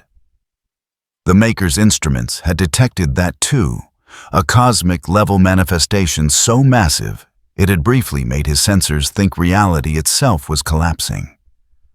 Whatever this void entity was, it had attracted the attention of forces that normally didn't bother with anything smaller than galaxy-scale events. Forces that could rewrite the rules of physics with casual thought. Which meant it was dangerous, powerful, unpredictable by conventional measures, perfect for his purposes. The Maker initiated Phase 2 of his observation protocol. He needed to see the entity's capabilities under controlled stress, needed to force it into situations where it would have to reveal more than passive observation could uncover. Academic curiosity, mixed with strategic necessity knowledge, was leverage, and leverage was the only currency that mattered when dealing with forces beyond your direct control. He opened a secured channel to one of his creation labs, this one hidden in a pocket dimension, accessible only through mathematics that made negative numbers jealous of their logical impossibility. Inside rows of containment cylinders held his latest work, symbiote-based biotechnology, enhanced beyond anything Clintar had ever produced naturally. Each one programmed with specific tactical parameters, equipped with quantum communication links that would feed real-time data directly to his neural network even as they died. Not strong enough to kill the entity his calculations suggested, nothing short of cosmic-level force, concentrated beyond current Earth-616 capabilities, could manage that. But strong enough to provoke a response, to make it defend itself or others, to reveal capabilities that observation alone wouldn't expose. Strong enough to be a proper test. The Maker selected 6 units, programmed them with attack vectors, targeting a residential area 3 miles from the sanctum, close enough to draw the entity's attention's civilian location, to test its ethical parameters. Did it care about collateral damage? Would it intervene to protect the weak, or would it simply eliminate threats and ignore consequences? Every data point was another piece of the puzzle. Every response pattern was another variable in the equation. Information was ammunition, and he was building an arsenal. Deployment initiated. 6 containment cylinders opened with synchronized precision. The symbiotes within stirred consciousness, sparking to life as programmed imperatives flooded their neural substrates. Hunt, attack, record. Survive was notably absent from the priority list. He needed data, not retrieval of assets. They phased out of the pocket dimension through a microscopic tear in space-time, emerging 700 feet above Queens, falling with terminal velocity toward their target zone. Residential district. Lunch hour. Maximum civilian density for optimal testing parameters. Telemetry lit up his displays. Atmospheric disturbance registered. Initial contact in 40 seconds. The Maker leaned back in his chair, ergonomically perfect grown from the smart materials that adjusted to optimal support, and waited. Patience was easy when you knew the outcome would be illuminating, regardless of specific results. Either the entity would reveal itself through intervention, proving it had ethical constraints that could be exploited, or it would prove callous through inaction, confirming it could be manipulated through different vectors. Both outcomes provided valuable data for the larger plan. Below in Queens, lunch hour proceeded normally. People walked dogs, children played in parks, someone bought coffee. Normal life blissfully oblivious to the fact that it had become a laboratory experiment conducted by someone who decided that order mattered more than individual lives. The symbiotes struck like black lightning. Screams erupted as 6 masses of alien tissue slammed into pavement, cratering concrete, lashing out with whip-fast tendrils that caught civilians and hurled them through storefronts. The Maker's programming was specific injury was acceptable terror, was optimal death would draw too much immediate response. This was about creating crisis on a scale that forced intervention, not about causing actual casualties that might unite Earth's heroes against him before he was ready. S.H.I.E.L.D. detected the attack within 15 seconds. Avengers Protocol activated automatically, but they were minutes away at best, and the symbiotes had that long to create chaos to force a response from something closer. The Maker's sensors focused on the sanctum 3 miles away. Would it notice? Would it care? 10 seconds. The symbiotes were splitting into smaller units, maximizing area coverage. 47 civilians in immediate danger. Structural damage to 6 buildings. Emergency services responding but utterly inadequate for biotech threats of this sophistication. 20 seconds. Still nothing from the sanctum. Perhaps the entity was slower to respond than anticipated. Perhaps it required direct threat to itself. Perhaps space folded. The Maker's sensors screamed alerts as void energy spiked across his entire detection grid. The entity had moved with no transition, no travel time. Simply stopped being at the sanctum and started being in Queens. Instantaneous displacement that violated every law of thermodynamics and several laws that physics hadn't gotten around to codifying yet. It stood in the center of the chaos, small humanoid, unremarkable except for the way reality seemed to flinch away from it, like touching something too cold to handle. The symbiotes sensed new prey and converged with predatory enthusiasm, 60 tons of biotech aggression moving at speeds that blurred the air into streaks. The entity raised one hand. The Maker's instruments recorded everything with obsessive precision. Energy patterns, dimensional flux. The way information itself seemed to restructure around that simple gesture. Alpha Unit, his most sophisticated creation, enhanced with Clintar genetics and quantum processors, simply stopped existing mid-lunge. Not dead. Not teleported. Gone as if the universe had decided it was a typo in the cosmic code and executed a delete command. 5 seconds. 5 symbiotes remained. They adapted instantly. His programming was excellent. Switching to distributed attack patterns, coordinating through quantum-entangled neural links that should have been impossible to intercept or block. The entity moved faster than the Maker's sensors could track cleanly. After images painted across multiple spectrums. When it stopped, all 5 remaining symbiotes were contained within some kind of barrier that looked like nothing but registered as the absence of everything. Void wrapped around aggression, neutralizing it through principles that made conventional physics weep. 10 seconds total engagement time. Complete neutralization with 0 collateral damage. The Maker smiled wider. Excellent. The entity was even more capable than initial projections suggested, and more importantly, it operated with precision. It had ethics, limitations, rules it followed, even when faster, crueler solutions would have been more efficient. Rules could be exploited. Ethics were weaknesses waiting to be leveraged. More importantly, he'd gotten exactly what he needed. Full spectral analysis of that void energy. Dimensional coordinates for how the entity traveled. Patterns under stress. Confirmation that it would respond to civilian threats even when the logical course would be ignoring lesser problems. The data streamed into his systems, sorting itself into models and projections. His neural network processed everything at speeds that made quantum computers jealous, building refined theories, testing them against observed reality, discarding false conclusions before they could contaminate the larger analysis. Yes, this entity could absolutely be used, manipulated perhaps through careful application of pressure and misdirection, directed toward specific targets that served his purposes.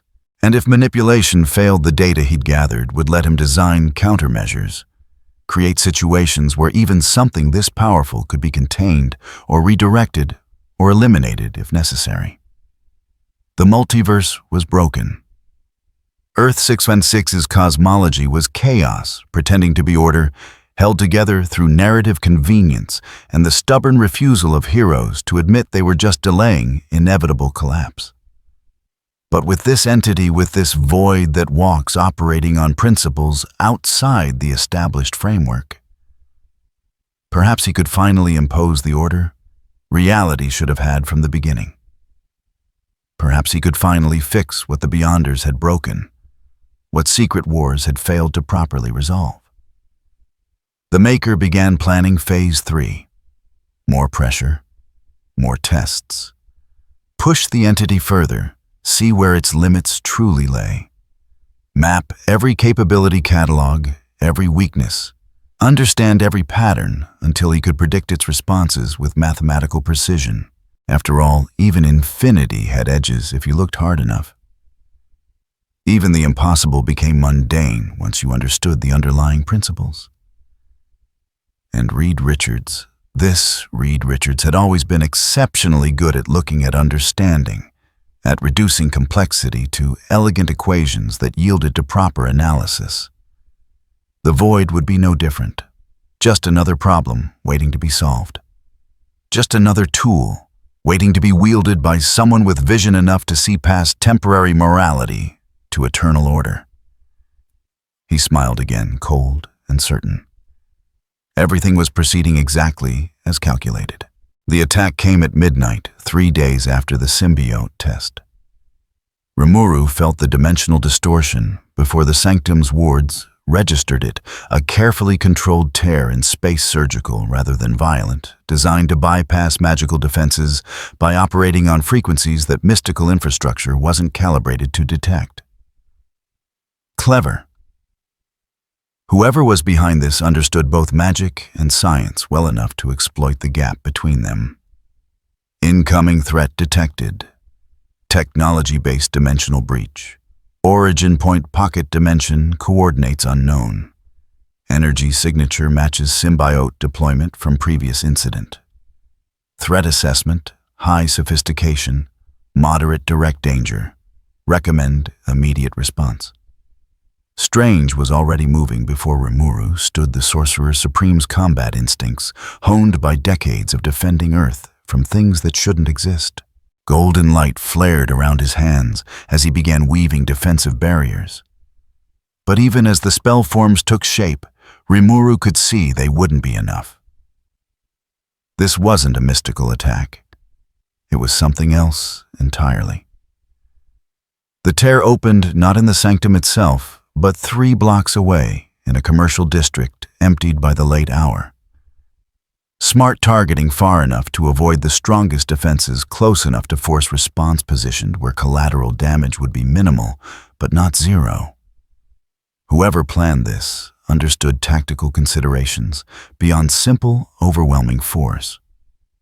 Through the breach came machines. Not robots in the conventional sense, but something more sophisticated biotechnology merged with quantum processors, organic metal that rippled like living tissue weapon systems that existed partially in negative space. Where targeting them became probabilistic rather than deterministic. Dozens of them, maybe 50, each one radiating the kind of engineered lethality that came from someone who understood violence as applied mathematics. And behind them, standing in the dimensional tear, like a man surveying his chessboard, was the architect of all this. He wore armor that wasn't quite armor, more like a second skin of reactive material that existed in states between solid and liquid, and something that physics didn't have a word for yet. The face was visible, human, sharp-featured, carrying the kind of intelligence that made you instantly aware you were being analyzed and found wanting. Cold eyes that calculated threat assessments faster than most people could recognize danger existed. Rimuru Tempest. The voice came through spatial distortion, carrying clearly, despite the dimensional barrier that should have made communication impossible. I am the Maker, and I believe we need to have a conversation about your role in the restructuring of reality. One Strange had reached the street level by then, cloak billowing with autonomous urgency. His hands traced patterns that would normally immobilize mechanical threats, but the spell forms slid off the biotech constructs like water off oiled surfaces. Wrong approach, these things operated on principles that blended organic and inorganic in ways that confused magical classification. You attacked civilians. Strange's voice carried the kind of cold fury that preceded the really devastating spells. 3 days ago, those were your constructs. A test. The Maker's tone suggested no guilt whatsoever, just pragmatic acknowledgement. Data collection. The entity responded as predicted, protective of weak individuals, precise in threat elimination, bound by ethical constraints that limit optimal efficiency. His eyes fixed on Rimuru with disturbing focus. Exploitable patterns, all of them. Thor arrived with thunder that cracked windows, Mjolnir blazing with lightning that sought targets. The biotech constructs scattered with mechanical precision, adapting to the threat quantum processors, calculating optimal evasion patterns in microseconds. They weren't trying to fight, they were buying time, creating space, forcing the heroes to spread out. Classic strategy. Divide attention, create chaos. Exploit the moment when focus splits. The Maker gestured, and reality screamed. Not metaphorically, actual audible distortion as he activated whatever weapon he'd built specifically for this moment. Space around Rimuru collapsed inward, not physically but informationally, attempting to isolate, to cut off connection to external reality, to create a pocket where normal causality suspended itself and left only mathematical abstractions. A trap, sophisticated, built specifically to counter something that operated outside conventional frameworks by forcing it into a framework designed for the sole purpose of containing it. Ciel's response was immediate. Analysis dimensional cage, information level isolation, designed to create recursive logic trap. Similar in principle to infinity prison, but operating on different substrate. Countermeasure null the underlying mathematics through conceptual rejection. Time to break free estimated 3 seconds. 3 seconds was an eternity in combat between forces that moved faster than human perception. The Maker's constructs converged on Strange and Thor, forcing them into defensive postures, preventing immediate rescue attempts. Weapons fired not projectiles, but probability manipulators, devices that made hitting your target more likely and missing less possible technology that cheated causality itself. Rimuru simply stopped participating in the trap's logic. The Maker's mathematical cage was elegant, built on principles that would have impressed even Tempest's greatest theoreticians. It operated by defining a space where certain rules applied and then ensuring the trapped entity couldn't violate those rules. Brilliant for anything that accepted the premise that rules were obligatory. Rimuru had never accepted that premise. Multi-dimensional barrier expanded from nothing, not breaking the cage but rendering it irrelevant by existing in dimensions the cage hadn't been designed to affect. The trap still existed, still functioned perfectly according to its programming. Rimuru just wasn't in it anymore. Never had been, really, except in the sense that the Maker's sensors said so. Sensor data could be wrong. The Maker's expression shifted fractionally. Surprise quickly buried under recalculation. His mind was already adapting, building new models, discarding failed assumptions. Dangerous trait in an enemy. Most opponents doubled down on failing strategies. This one pivoted instantly. Interesting. He triggered the second trap, the backup plan, the contingency he'd built, assuming the first approach would fail, because overconfidence killed more geniuses than actual superiority. Let's see how you handle this. The biotech constructs detonated simultaneously.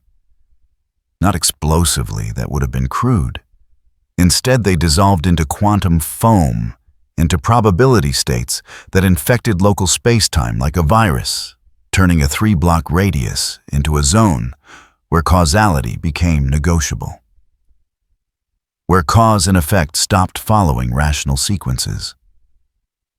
Where moving forward might move you backward or sideways, or into states that didn't have directional correlates. Chaos zone. Sophisticated application of quantum uncertainty scaled up to macro level through technology that probably shouldn't work but did because the maker had forced it to. Heroes would struggle to function in conditions where their actions produced unpredictable results, where throwing Mjolnir might result in it appearing behind you, where casting spells might affect the caster instead of the target. Rimuru walked through it like stepping through fog. Quantum uncertainty meant nothing to something that operated through information manipulation. Probability was just another form of data, another substrate to be analyzed and overridden when convenient. The chaos zone existed, functioned perfectly, wreaked havoc on conventional physics. Rimuru's footsteps didn't follow conventional physics. Each step crossed ground that existed in deterministic state because Rimuru's presence forced determinism. Not through power, through fundamental incompatibility with the underlying premises of uncertainty. The void didn't care about quantum probability. It cared about what was not, what might be. The maker was already retreating, pulling back through his dimensional tier biotech constructs, providing cover through their dissolution. His face showed no fear. Just intense calculation data analysis happening in real time, failure being processed as information rather than defeat. He was learning, adapting, getting more dangerous even as he withdrew. Remarkable. His voice carried through dimensional static. You don't break the rules. You simply refuse to acknowledge they apply. Operating principle, conceptual primacy over physical law. Exploitable through... The tier closed before he finished the thought, cutting off mid-analysis, leaving only lingering distortion and the wreckage of his failed trap. The chaos zone collapsed as its generators dissolved fully. Causality reasserted itself with audible snap reality, sighing in relief at returning to predictable behavior. Strange sagged slightly, the effort of maintaining shields in quantum uncertainty, having drained reserves he couldn't easily spare. Thor looked frustrated. Mjolnir had struck 6 constructs and somehow hit empty air every time probability manipulation, turning certain hits into impossible misses. He's gone. Strange's voice carried exhaustion and frustration in equal measure. Dimensional signature collapsed. Could be anywhere in the multiverse by now. He's not far. Rimuru could feel it. The maker hadn't fled to distant dimensions, just retreated to his pocket laboratory to process new data. Still watching, still planning. Just wise enough to know when direct confrontation would cost more than it gained. He'll come back. This was reconnaissance, not a real attack. He learned more from this than we did. Thor growled low, lightning flickering around his shoulders. Let him come. Next time I'll be ready for his tricks. But Rimuru understood what Strange clearly suspected and Thor didn't want to acknowledge. The Maker wasn't fighting to win. Not yet. He was fighting to learn. Each encounter was an experiment. Each failure was data. And someone that smart, that patient, that willing to accept temporary setbacks in pursuit of eventual victory. That kind of enemy was the most dangerous kind. Because they only needed to win once. You had to win every time. Strange met Rimuru's gaze, and in his eyes was the recognition of someone who'd faced this kind of threat before. He's building towards something. All of this, the symbiote test, this attack, the quantum chaos zone, he's not trying to defeat you. He's trying to understand you. Yes. And once he understands you, he'll try to control or eliminate me, depending on which serves his goals better. Strange closed his eyes briefly, exhaustion making him look older than his years. First firmament awakening, cosmic entities watching, and now a genius-level villain specifically targeting you. The universe really doesn't believe in letting problems arrive one at a time. Rimuru said nothing. There was nothing to say.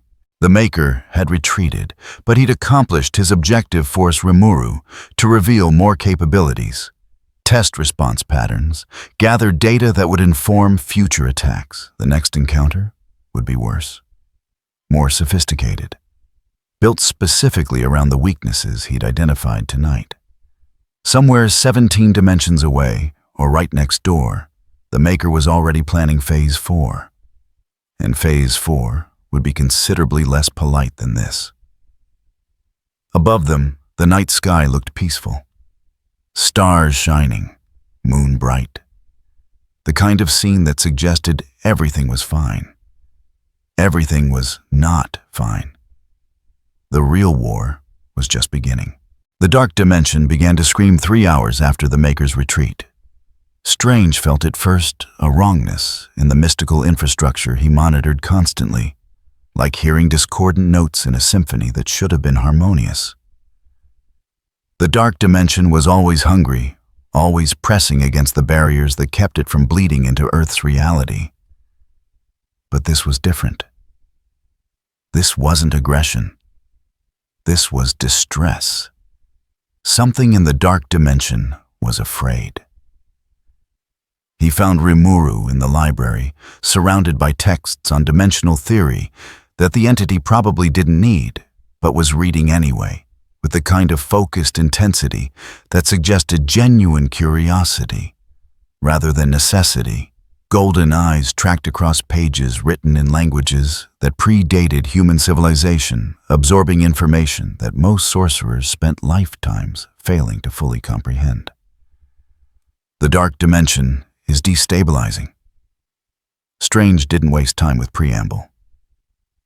Dormammu's realm. It's been stable for eons despite constant conflict with our reality. Now it's... He struggled for words. Convulsing. Like reality itself is having a seizure in that space. Rimuru looked up, and Strange saw understanding dawn in those inhuman eyes. The void energy. Your presence here is bleeding into adjacent dimensions. Not intentionally, I know. But reality is interconnecting in ways it's not supposed to. And the dark dimension is closest conceptually to what you are, Darkness calling to void. Chaos recognizing something even more chaotic. Strange's hands were already moving, tracing diagnostic patterns. If Dormammu investigates the source, space tore open. Not gently like the Maker's surgical incisions, violently like flesh ripped by claws. The air screamed as the dark dimension forced its way into Earth's reality, bypassing wards that should have been absolute because it wasn't attacking. It was following a connection that already existed, a bridge built by void energy, bleeding into spaces where it shouldn't reach. The tear led not to Earth, but sideways to a place that existed adjacent to reality. Through it, came a presence that made the sanctum's protective wards flare with desperate brilliance, made every mystical artifact in the building scream warnings, made reality itself flinch away from something that fed on dimensions the way fire fed on oxygen. Dormammu. Not fully manifested, even he couldn't force his entire essence into Earth's reality without triggering responses from cosmic entities that would end badly for everyone. This was a projection, a fragment of infinite hunger taking shape through the dimensional tear. But even a fragment of Dormammu carried weight that made eternity's visit seem gentle by comparison. He appeared as flame given malevolent consciousness, as darkness that burned as absence, that somehow blazed with terrible light. The form shifted constantly now. Humanoid, now abstract, now something that geometry couldn't quite describe, because it existed partially in dimensions where normal shape concepts surrendered to screaming chaos. Eyes that were not eyes fixed on Rimuru, with the kind of attention that had preceded the consumption of entire civilizations. You.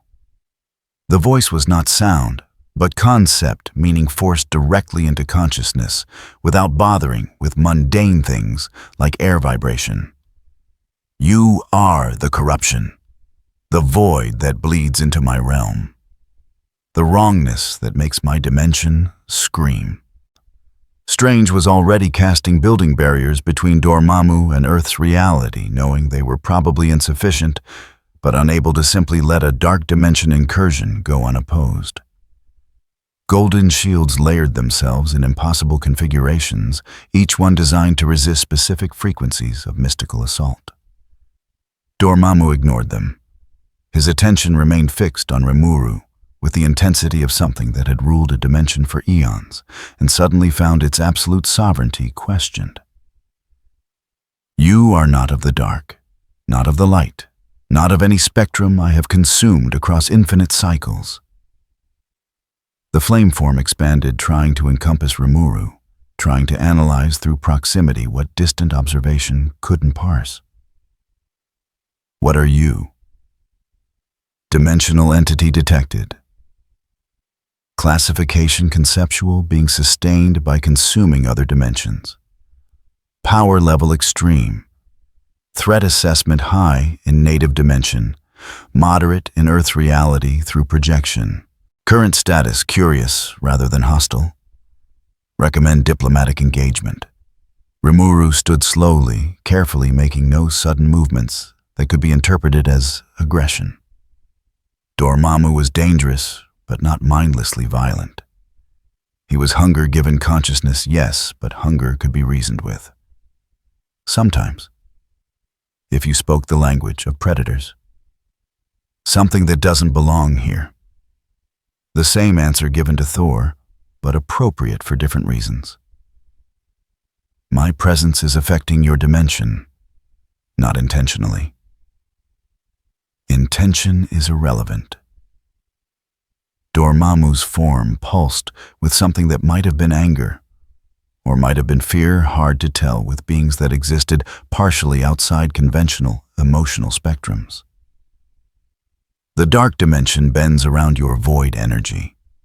Dimensions bleed into each other where they should remain separate. The order I have maintained for eons fractures because you exist. The projection expanded further, and through it Rimuru could see into the dark dimension itself, a realm of infinite darkness, lit by flames that burned without consuming, where physics was whatever Dormammu willed it to be, where entire civilizations existed as fuel for his endless hunger. And everywhere, spreading like infection through that carefully maintained nightmare, were threads of void energy. Purple-blue corruption that made Dormammu's flames flicker and dim, that created zones where his absolute control wavered, where his reality admitted it wasn't quite absolute anymore. I see. Rimuru understood now. The void energy wasn't attacking the dark dimension. It was simply existing there, and existence itself was incompatible with Dormammu's carefully maintained order. You're afraid? I fear nothing. The response came too quickly, too forcefully. Defensive. I am Dormammu. I have consumed dimensions. Entire realities have fallen to my hunger. I am beyond fear. You're afraid, Rimuru repeated gentler this time, because you can't consume this. You've tried, haven't you, when the void energy first bled into your dimension. You tried to absorb it like you absorb everything else. And it didn't work. Silence. Not peaceful silence, but the kind that preceded violence or revelation. Dormammu's form flickered, cycling through shapes faster than before, betraying agitation that normal emotional cues wouldn't have revealed. I tried to consume it. The admission came with something approaching bitterness. The void does not burn. It does not feed my flames. It simply is, in spaces where nothing should be. It exists in my dimension without my permission, without yielding to my will. Unacceptable. Strange had stopped casting, recognizing that this conversation had moved beyond simple combat into something more complex. His hands remained ready, defensive spells, hovering at the edge of completion, but he wasn't interrupting. Sometimes the best defense was letting potential enemies talk themselves into different decisions. Your dimension will adapt. Rimuru kept his voice calm, stating facts without threat. Reality is already adjusting to my presence in this universe. The dark dimension is doing the same. The void energy will stabilize, become part of the background. Your control will remain intact. You cannot promise that. Dormammu's flame form surged forward, stopping inches from Rimuru, heat that should have melted stone, having no effect, because the multi-dimensional barrier existed whether visible or not. You do not understand the dark dimension. It is mine, shaped by my will over eons. It bends to my consciousness, and now it bends to something else, to void that acknowledges no master. Then we have something in common. Rimuru met what passed for Dormammu's gaze without flinching. Neither of us likes being controlled. Neither of us bends to external will easily. The difference is that I'm not trying to control your dimension. The void energy is leakage, not invasion. Adjust your reality to incorporate it rather than fighting it, and the problem resolves itself. Adjust! Dormammu's voice carried something that might have been incredulity if beings of pure cosmic hunger could experience such mundane emotions. You tell me to adjust, to change the fundamental nature of my dimension to accommodate your existence. Yes, simple, direct, uncompromising. Because the alternative is conflict neither of us wants. You can't consume me. I won't leave Earth while cosmic threats remain unresolved. Eating accomplishes nothing except damage to both sides. Adaptation accomplishes survival. Another silence. Longer this time. Dormammu's form stabilized slightly, burning less frantically, as if he was actually considering the proposition. Strange watched with the kind of tense fascination usually reserved for watching someone negotiate with hurricanes. You are strange, even among strange things. Dormammu's voice had changed subtly, lost some of its aggressive edge. I have encountered gods and demons, consumed entire pantheons, burned civilizations that worshipped power I could not comprehend. None of them suggested I simply adapt. Most beings fight what they fear. I prefer to understand what I cannot immediately control. Rimuru paused, then added something that might have been empathy, or might have been pure pragmatism. Your dimension is screaming because it's trying to reject something fundamentally incompatible. Stop fighting. Let it incorporate the void. The screaming will stop. Dormammu considered this with the kind of profound stillness that suggested immense internal processes. He was ancient powerful, but also intelligent enough to recognize when pure force would fail. The projection flickered, and through it, a Rimuru caught glimpses of the dark dimension. And yes, in some areas, the void energy had already been incorporated. Zones where Dormammu's flames burned purple-blue instead of their normal colors. Spaces where his dimension had already adapted despite his conscious resistance. Perhaps. The admission came grudgingly. Perhaps forcing rejection worsens the integration. Perhaps acceptance would stabilize faster. The flame form contracted, pulling back from immediate proximity. You will remain in this dimension, for now. Then the dark dimension will adapt. The word came with difficulty, as if Dormammu was admitting weakness by acknowledging he couldn't simply impose his will through force. But know this, void that walks. If your presence threatens the existence of my realm, if the integration fails, and my dimension begins to collapse, you'll do what you must to survive. I understand. Rimuru kept his tone neutral, not threatening, not challenging, just acknowledging reality. I would do the same. Dormammu studied Rimuru for several more seconds, flame eyes calculating, measuring, trying to decide if this strange entity was ally-enemy or something without convenient classification. Finally, he seemed to reach a conclusion. Strange. The attention shifted to the Sorcerer Supreme, who immediately straightened despite his exhaustion. Your reality hosts something unprecedented. Something even I cannot simply consume or destroy. Guard it carefully, or the consequences will extend beyond your comprehension. The projection began to dissipate, the tear in reality closing, as Dormammu withdrew back to his dimension. But before he vanished entirely, one last message came through, directed at Rimuru, with something that almost sounded like respect. We are both things that should not be. Perhaps that is why we can coexist, for now. Then he was gone. The dark dimension sealed itself off from Earth's reality, the tear closing with the sound of a wound healing, leaving only lingering distortion and the memory of flames that burned with hunger, older than civilizations.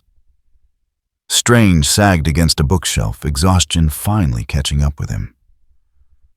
That went better than expected.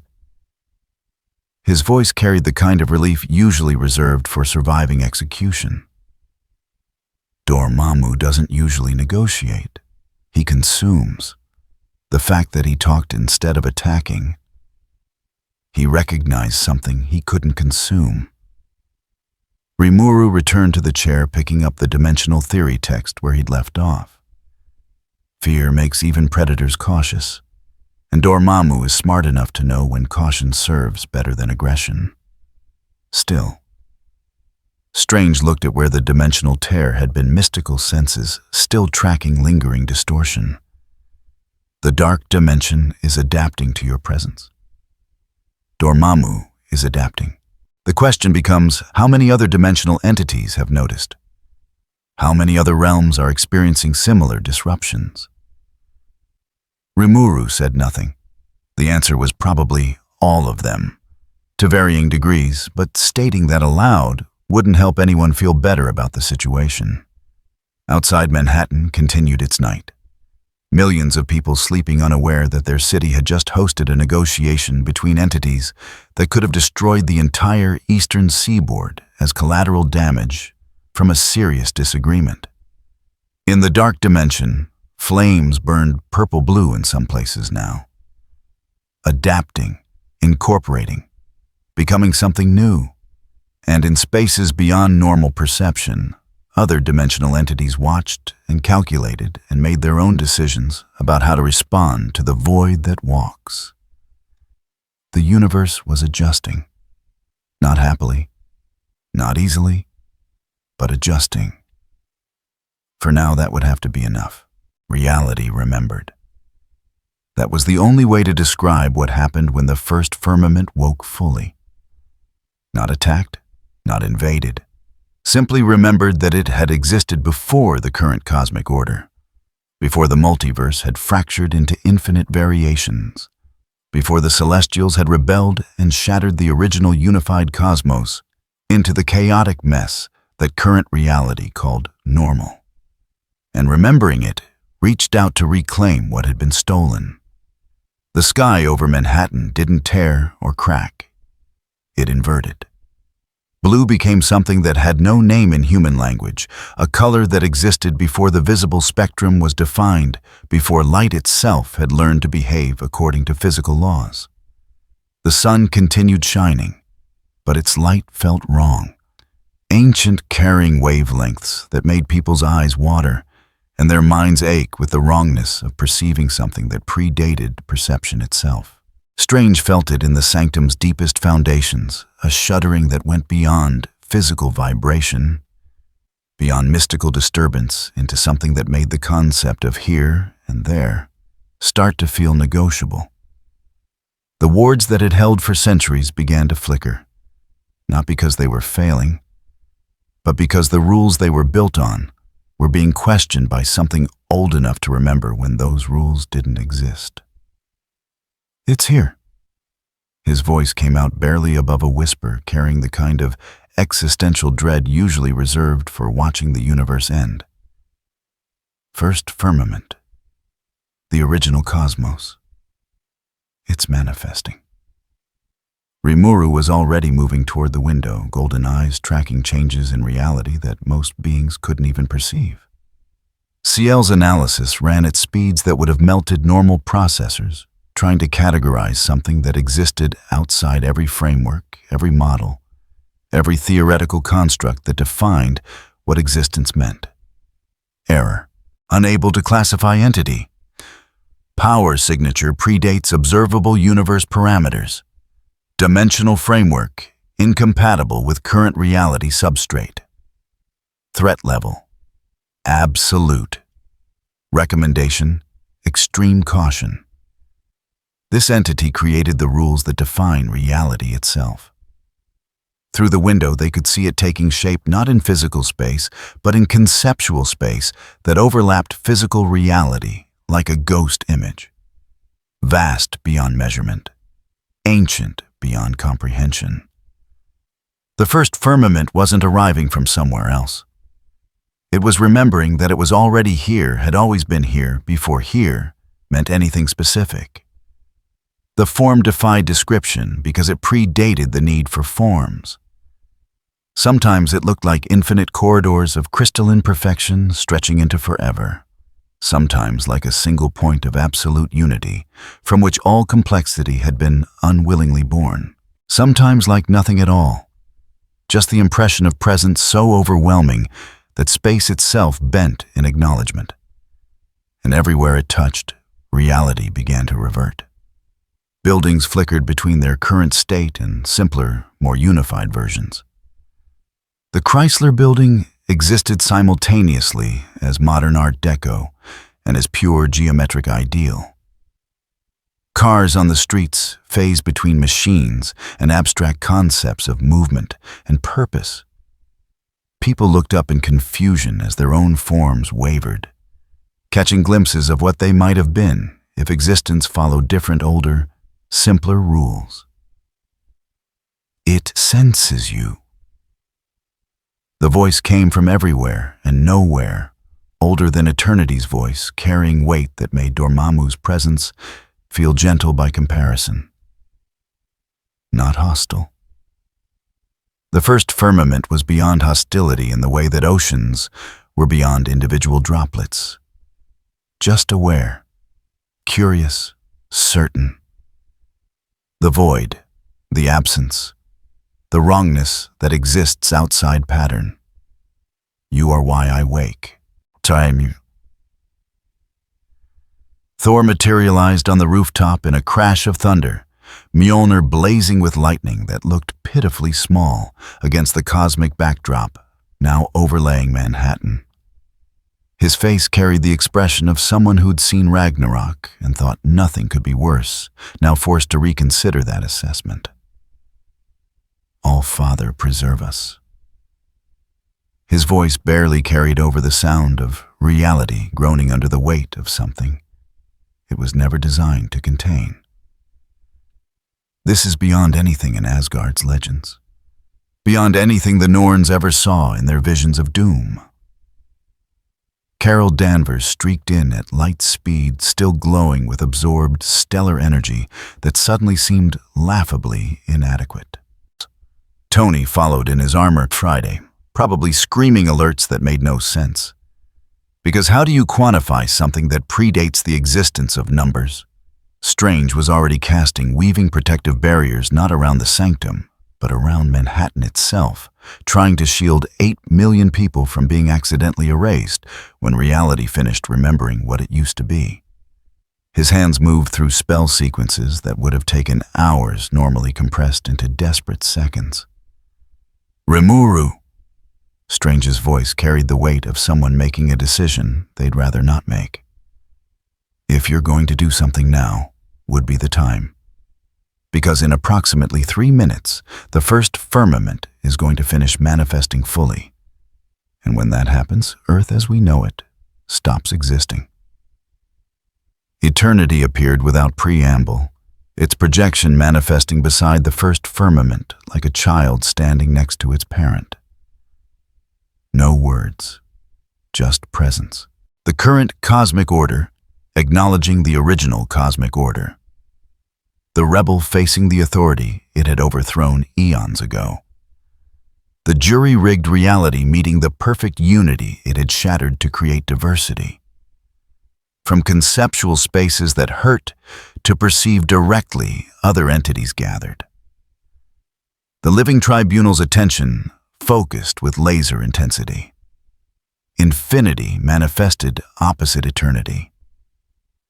The in-betweener flickered at the edges of perception. Old gods and new forces, all watching, all calculating, all aware that what happened in the next few minutes would determine whether the multiverse continued to exist in its current form. Eternity. The first firmament's voice carried something that might have been fondness or might have been disappointment.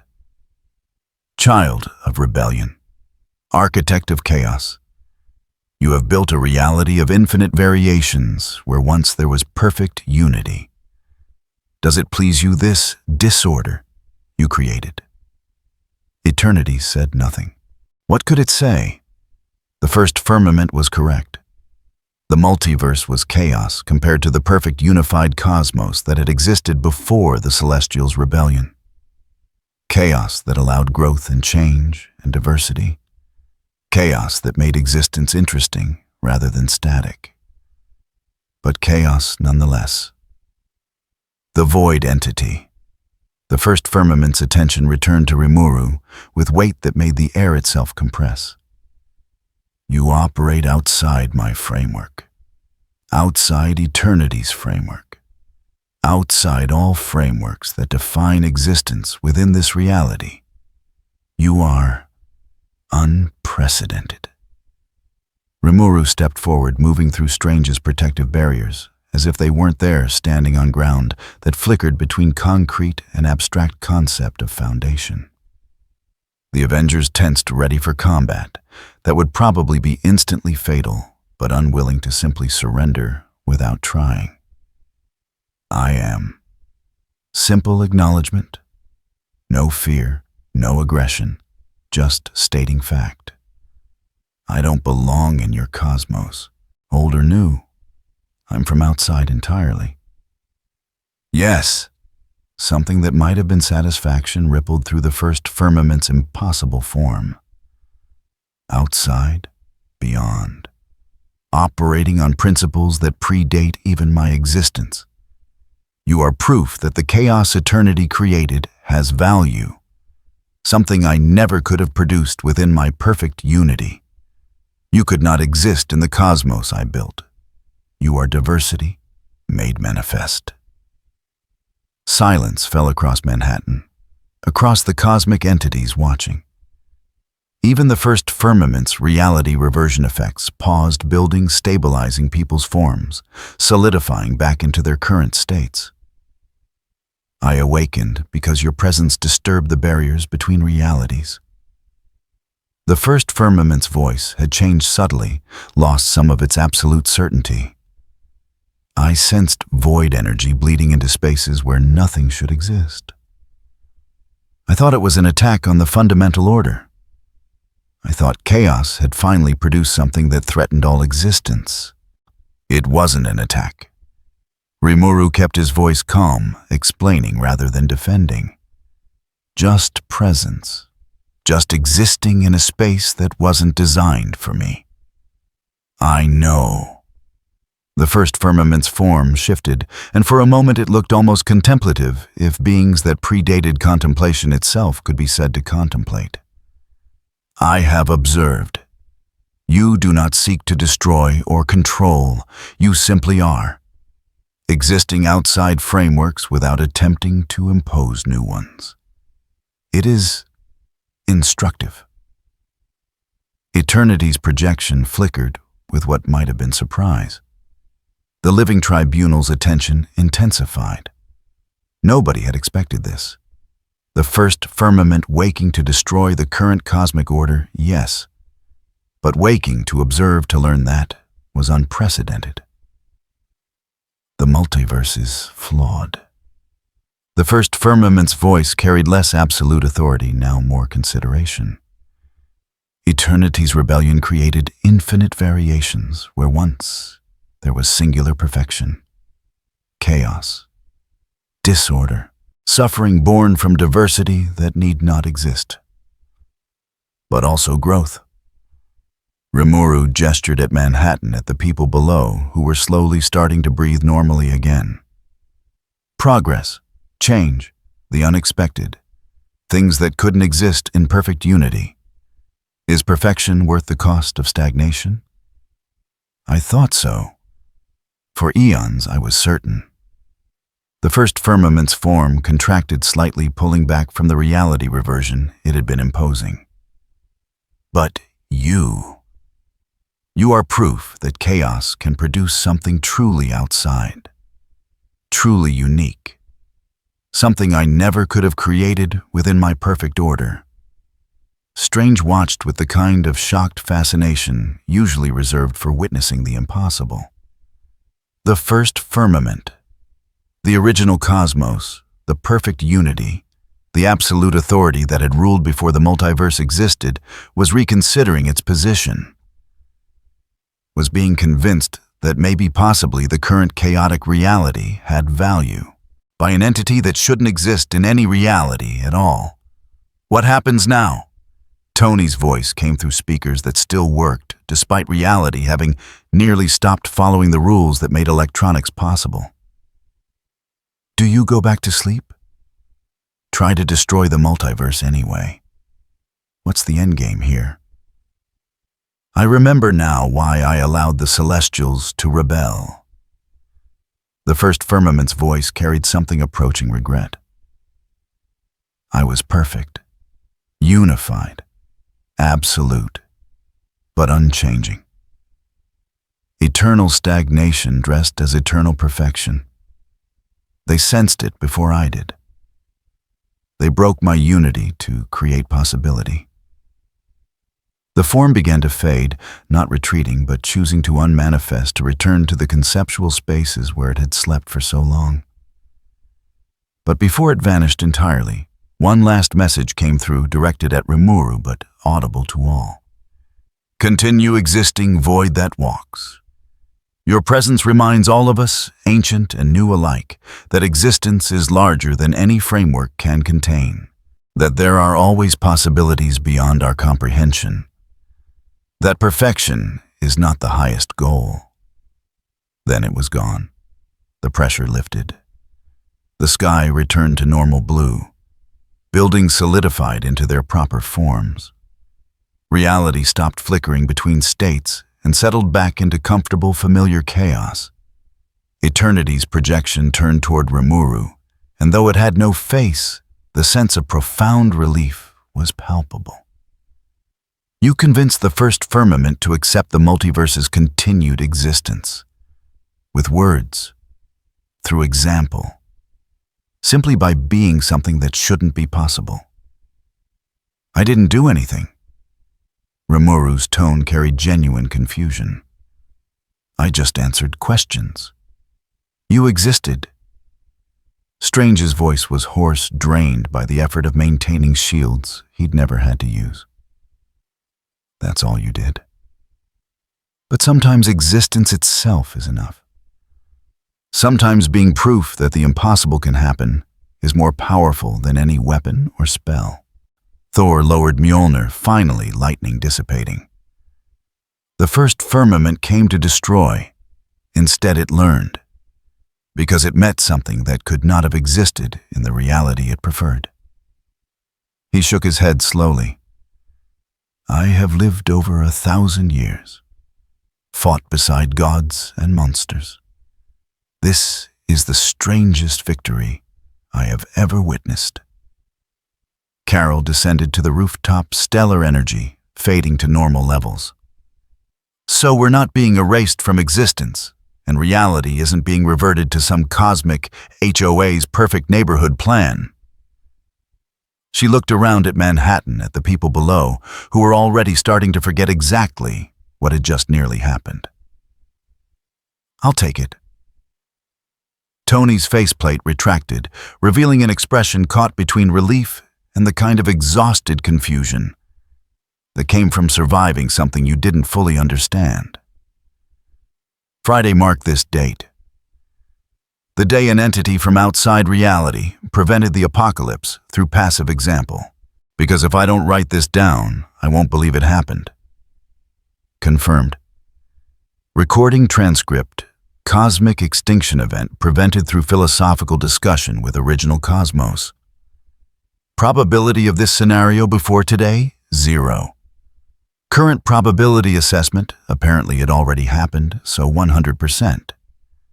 Updating threat assessment protocols to include being proof of the impossible as valid defensive strategy. Strange laughed, the sound carrying more than a little hysteria. I've defended Earth from demons and dimensional invaders and dark gods. Never thought I'd add hosted diplomatic negotiation with the cosmos itself to that list. The cosmic entities began to fade, their presence withdrawing now that the crisis had passed. The living tribunal's attention shifted away, judgment rendered in favor of continued existence for the current reality. Infinity departed. The in-betweener vanished between moments. Eternity remained a moment longer, its attention fixed on Rimuru. Neutral exception status confirmed permanent. You have proven your value to this reality's continued existence. Not through power, through being proof that the impossible remains possible. That perfection is not the only valid form of existence. Then it too departed, leaving behind only lingering cosmic radiation and the memory of the moment when the universe had nearly ended, but chose growth over perfection instead. Manhattan continued its night, most people already rationalizing away what they'd seen.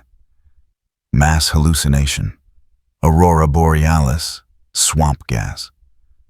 Whatever let them sleep tonight. The Avengers would remember, Strange would remember, the cosmic entities would remember. And somewhere in conceptual spaces beyond normal perception, the first firmament slept again. But its sleep was different now. Not the sleep of something waiting to destroy. The sleep of something that had learned that maybe possibly its perfect unity wasn't the only valid form of existence. Maybe chaos had value after all. Rimuru looked up at the stars, now displaying their normal patterns rather than pre-rebellion cosmic configurations. CL was still processing data, still trying to catalog an entity that predated cataloging itself. "That went better than expected," he said quietly. Strange made a sound that might have been a laugh or might have been a sob. "That's the second time this week you've said that, after preventing apocalypse through conversation. If this becomes a pattern, I'm going to need to completely revise my threat response protocols." "Good." Thor clapped Rimuru on the shoulder with enough force to crater normal concrete. "We could use more victories that don't require Asgard's healers afterward." The night continued. The crisis passed. The universe kept existing in all its chaotic, diverse, imperfect glory. And for now that was enough. 3 days after the first firmament's departure, the world had almost returned to normal. Almost. The aurora that had briefly painted the sky in colors that predated light itself was being explained away as atmospheric anomaly. The buildings that had flickered between forms were chalked up to mass hallucination, possibly gas leak related. The people who'd felt their own existence waver were seeing therapists and being gently told that stress manifested in interesting ways sometimes. Earth was very good at forgetting cosmic horror. It had to be. Otherwise, nobody would get any sleep.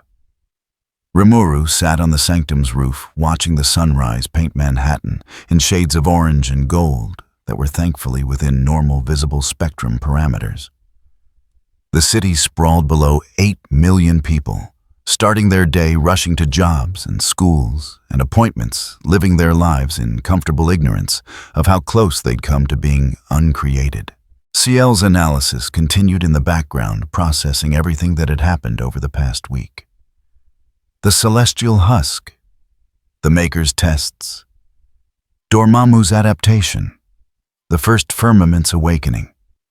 Each event cataloged each interaction, studied building models that would take months to fully process. Integration status, 47% complete. Earth 616's reality framework continues adapting to void energy presence. Dimensional barriers stabilizing at new equilibrium. Cosmic entities monitoring but not intervening. Threat level assessment, moderate ongoing catastrophic potential contained. Recommendation: maintain current diplomatic protocols. Strange emerged through the rooftop access carrying 2 cups of coffee that steamed in the cool morning air. He offered one to Rimuru, who accepted it, despite not strictly needing caffeine, but appreciating the gesture of normalcy. They sat in companionable silence for several minutes, watching the city wake up. "The cosmic entities have stopped hovering quite so intensely," Strange said, finally, his voice carrying the kind of exhaustion that came from a week of preventing multiple apocalypses in rapid succession. "Eternity's surveillance is still there, but it's lighter, more curious than concerned. The living tribunal has moved on to other multiversal crises. Even the in-betweener has stopped flickering around, looking anxious. The first firmament changed things." Rimuru sipped the coffee, finding it surprisingly good. Strange apparently didn't skimp on quality, even when reality was ending. It accepted that chaos has value. That means the other cosmic entities can relax their guard. I'm not a threat to the fundamental order anymore. Just an anomaly that happens to exist. Just an anomaly. Strange laughed quietly. You say that like it's a small thing.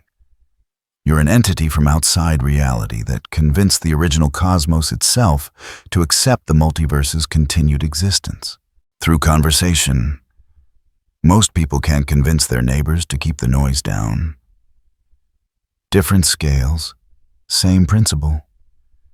Rimuru watched a pigeon land on the roof's edge, utterly unconcerned with cosmic implications, just looking for breakfast. Fear makes everyone God's humans. Cosmic abstracts react poorly. Understanding reduces fear. Simple enough in theory, difficult in practice. The Avengers want to make your status official. Strange changed topics with the ease of someone who'd learned that dwelling on cosmic implications led to existential spirals. Some kind of formal arrangement. Not quite a member, you're clearly operating on a different level than even Thor. But an ally.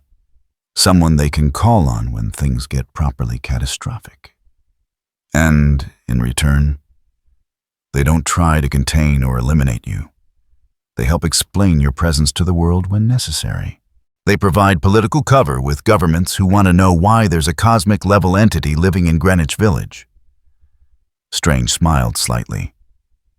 Stark is already designing business cards. Consultant for cosmic anomalies or something equally ridiculous. Rimuru considered this. It made sense establishing formal relationships, prevented future misunderstandings, created frameworks for cooperation when crises inevitably occurred, gave Earth's defenders a resource they could call on without feeling like they were asking favors from something that might decide humans were too annoying to protect. Acceptable. He paused, then added, "Tell Stark to make the card simple. Nothing ridiculous." Too late. He showed me the mock-ups. They have holographic effects and everything. Strange's expression suggested he'd already given up on preventing Tony's enthusiasm. But he means well. They all do. You saved Earth multiple times this week. Through diplomacy, through power, through simply being proof that the impossible exists. That counts for something. Before Rimuru could respond, space folded 3 blocks away. Not violently, like Dormammu's entrance. Not surgically, like the Maker's previous attacks. This was something else desperate, rushed, the kind of dimensional breach that happened when someone was being hunted and needed to escape immediately, regardless of where they landed. A figure tumbled through onto a Manhattan rooftop, and even at this distance, Rimuru recognized the armor, the technology, the specific quantum signature that had been haunting his awareness for the past week. The Maker. But not the confident, calculating villain who'd tested Rimuru with symbiotes and quantum cages. This was someone running armor-cracked bleeding data from corrupted systems, the kind of damage that came from fighting something far beyond his capabilities. Strange was already moving the cloak of levitation, pulling him skyward, even as golden portals opened to summon the nearest Avengers. Rimuru simply stepped through space, crossing 3 blocks in 0 time, arriving on the rooftop as the Maker's armor finally gave out and collapsed him to his knees. "You." The Maker's voice came through damaged speakers, distorted, but still carrying that analytical quality, even in defeat. Of course. The variable that breaks all calculations. The proof that perfect planning fails when dealing with the truly unprecedented. What happened? Rimuru kept his distance, ready for treachery, but recognizing genuine exhaustion when he saw it. The Maker's armor was breaking down, systems failing, whatever had attacked him having done catastrophic damage to technology that should have been nearly indestructible. I made a mistake. The admission came with difficulty, pride warring with survival instinct. After observing your interaction with the first firmament, I concluded that entities operating outside standard frameworks might be key to restructuring reality along rational lines. So I attempted to contact another outside entity, one that existed in the spaces between multiverses. Strange arrived in a swirl of golden light, immediately casting binding spells that wrapped around the Maker before he could finish speaking. "What did you do?" I opened a channel to the Beyonders. The Maker laughed, the sound edged with something approaching hysteria. "The entities that killed Celestials, that destroyed the multiverse, that even the living tribunal couldn't stop. I thought I could negotiate. Control them. Use their power to fix what they'd broken." Thor landed with Thunder Mjolnir ready. Tony arrived on Repulsor's armor weapons hot. Carol descended trailing stellar energy. Within 30 seconds, the rooftop was crowded with heroes, all of them recognizing the Maker and ready to finally end his threat permanently. But Rimuru was focused on something else. The Beyonders. You contacted them, and they're coming. No. The Maker's voice carried grim satisfaction, despite his defeat. They're already here, following the dimensional signature I used to contact them. They felt the void energy signature, your void energy, and became interested. They're coming to investigate, to determine if you're a threat to them. And if you are. He didn't need to finish. Everyone present knew what the Beyonders did to threats. They erased them from existence across all timelines simultaneously. They rewrote reality to ensure the threat had never existed.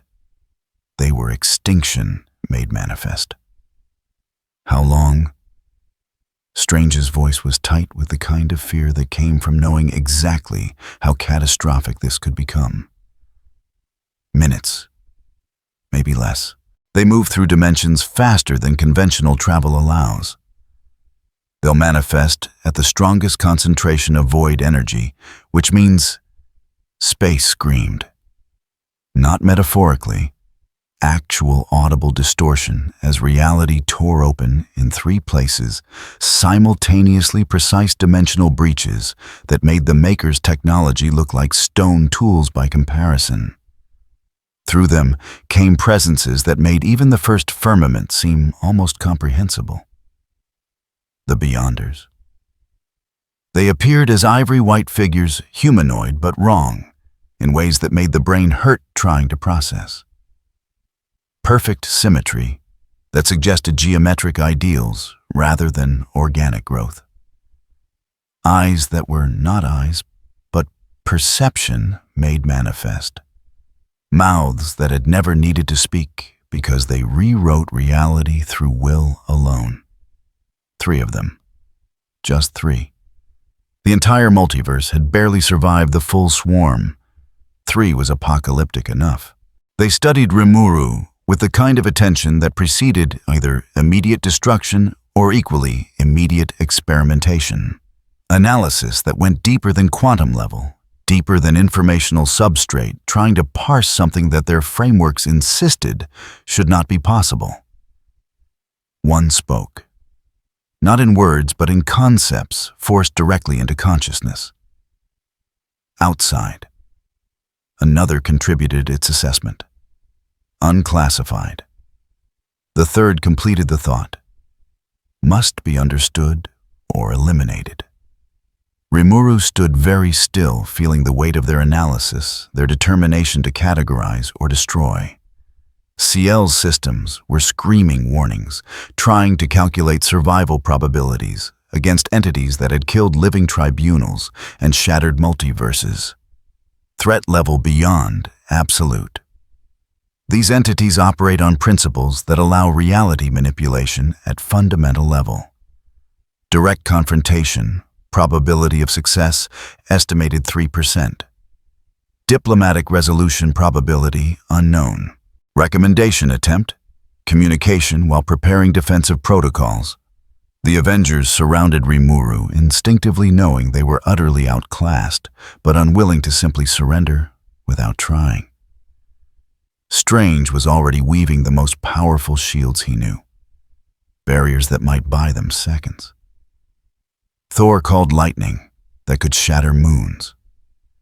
Carol's hands blazed with stellar fire that could crack planets. All of it hopelessly inadequate against entities that rewrote the rules of reality itself. Wait, Rimuru's voice cut through the tension, calm despite the existential threat. Before you decide whether to eliminate me, you should understand what you're looking at. The Beyonders paused. Not because Rimuru had power that could threaten them, they'd faced down cosmic abstracts and won. But because curiosity was apparently universal, even among reality-manipulating god entities. Explain. You're trying to categorize me using frameworks based on this reality, this multiverse, the rules that govern existence within the structures you understand. Rimuru kept his tone even, explaining rather than pleading. I don't come from this multiverse. I come from outside entirely. Different reality, different rules, different fundamental principles.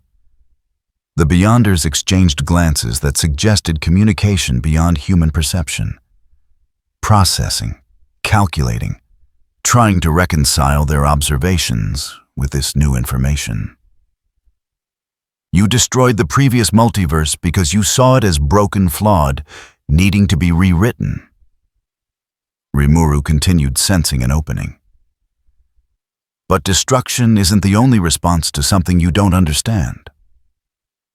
The first firmament learned that.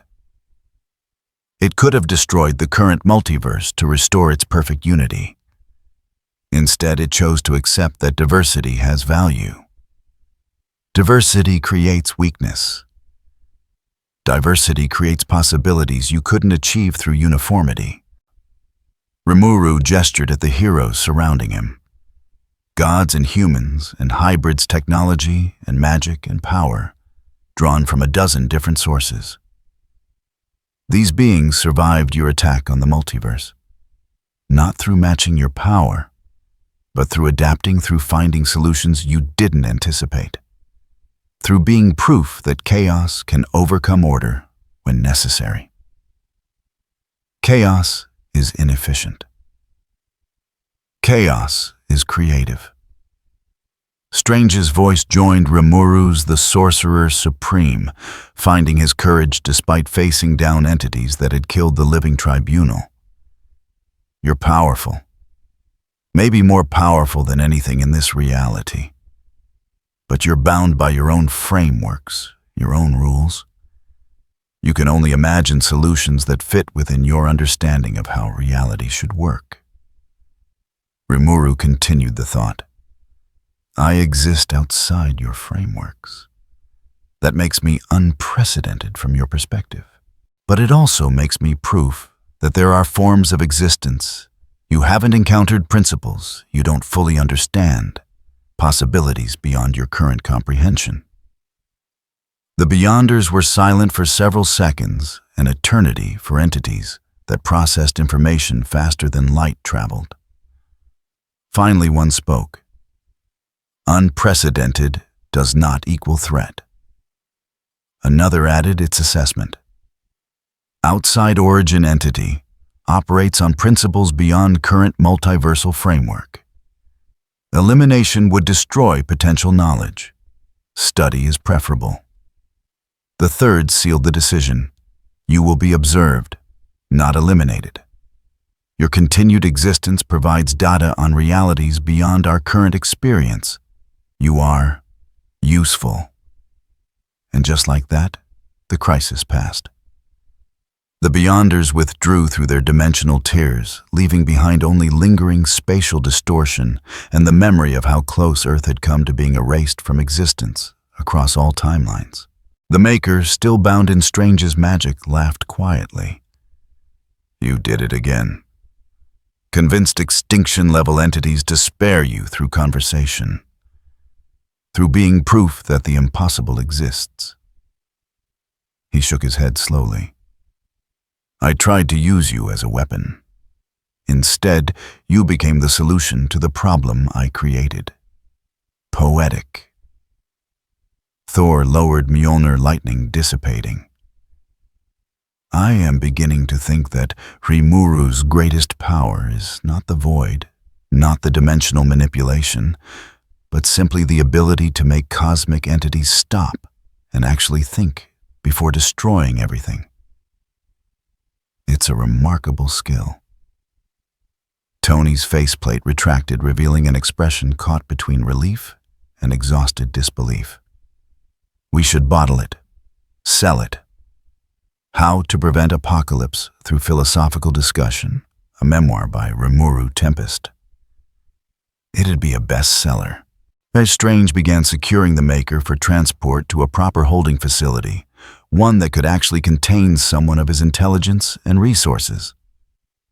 He'll stand trial for attacking civilians, for attempting to manipulate cosmic-level entities and entities, for nearly causing extinction event through sheer arrogance. The Sorcerer Supreme's voice was hard. But that's a problem for later. Right now, I need about 3 days of sleep and a vacation somewhere that doesn't involve reality ending. Carol descended to normal height, stellar glow fading to baseline. So that's it, crisis averted. We're just done for now. Rimuru looked up at the sky, which had returned to comfortable, non-threatening blue. The Beyonders are watching. The cosmic entities are monitoring. The Maker is contained. The first firmament has accepted the multiverse. Dormammu has adapted to void energy in his dimension. He paused, considering. Earth is probably safe, for a while. For a while is the best we ever get in this line of work. Strange managed a tired smile. I'll take it. The heroes began to disperse, heading back to their lives, their responsibilities, the 1,000 normal problems that awaited them, beyond cosmic crises. Thor returned to his embassy duties. Carol departed for space patrol. Tony muttered something about 3 weeks of paperwork and vanished on repulsor trails. Strange remained a moment longer, studying Rimuru with the kind of careful attention that suggested deeper thoughts than he was voicing. You could leave, you know. The Sorcerer Supreme's voice was quiet. Return to wherever you came from. You've proven your value here, established your place. Nobody would blame you for wanting to go home. I could, Rimuru acknowledged. The dimensional barriers were stable enough now. Return was possible if desired. But there are still problems here. The Maker mentioned other projects. Dormammu will need continued monitoring. Other dimensional entities are probably still adapting to void energy presence. So you're staying? Not quite a question. For now.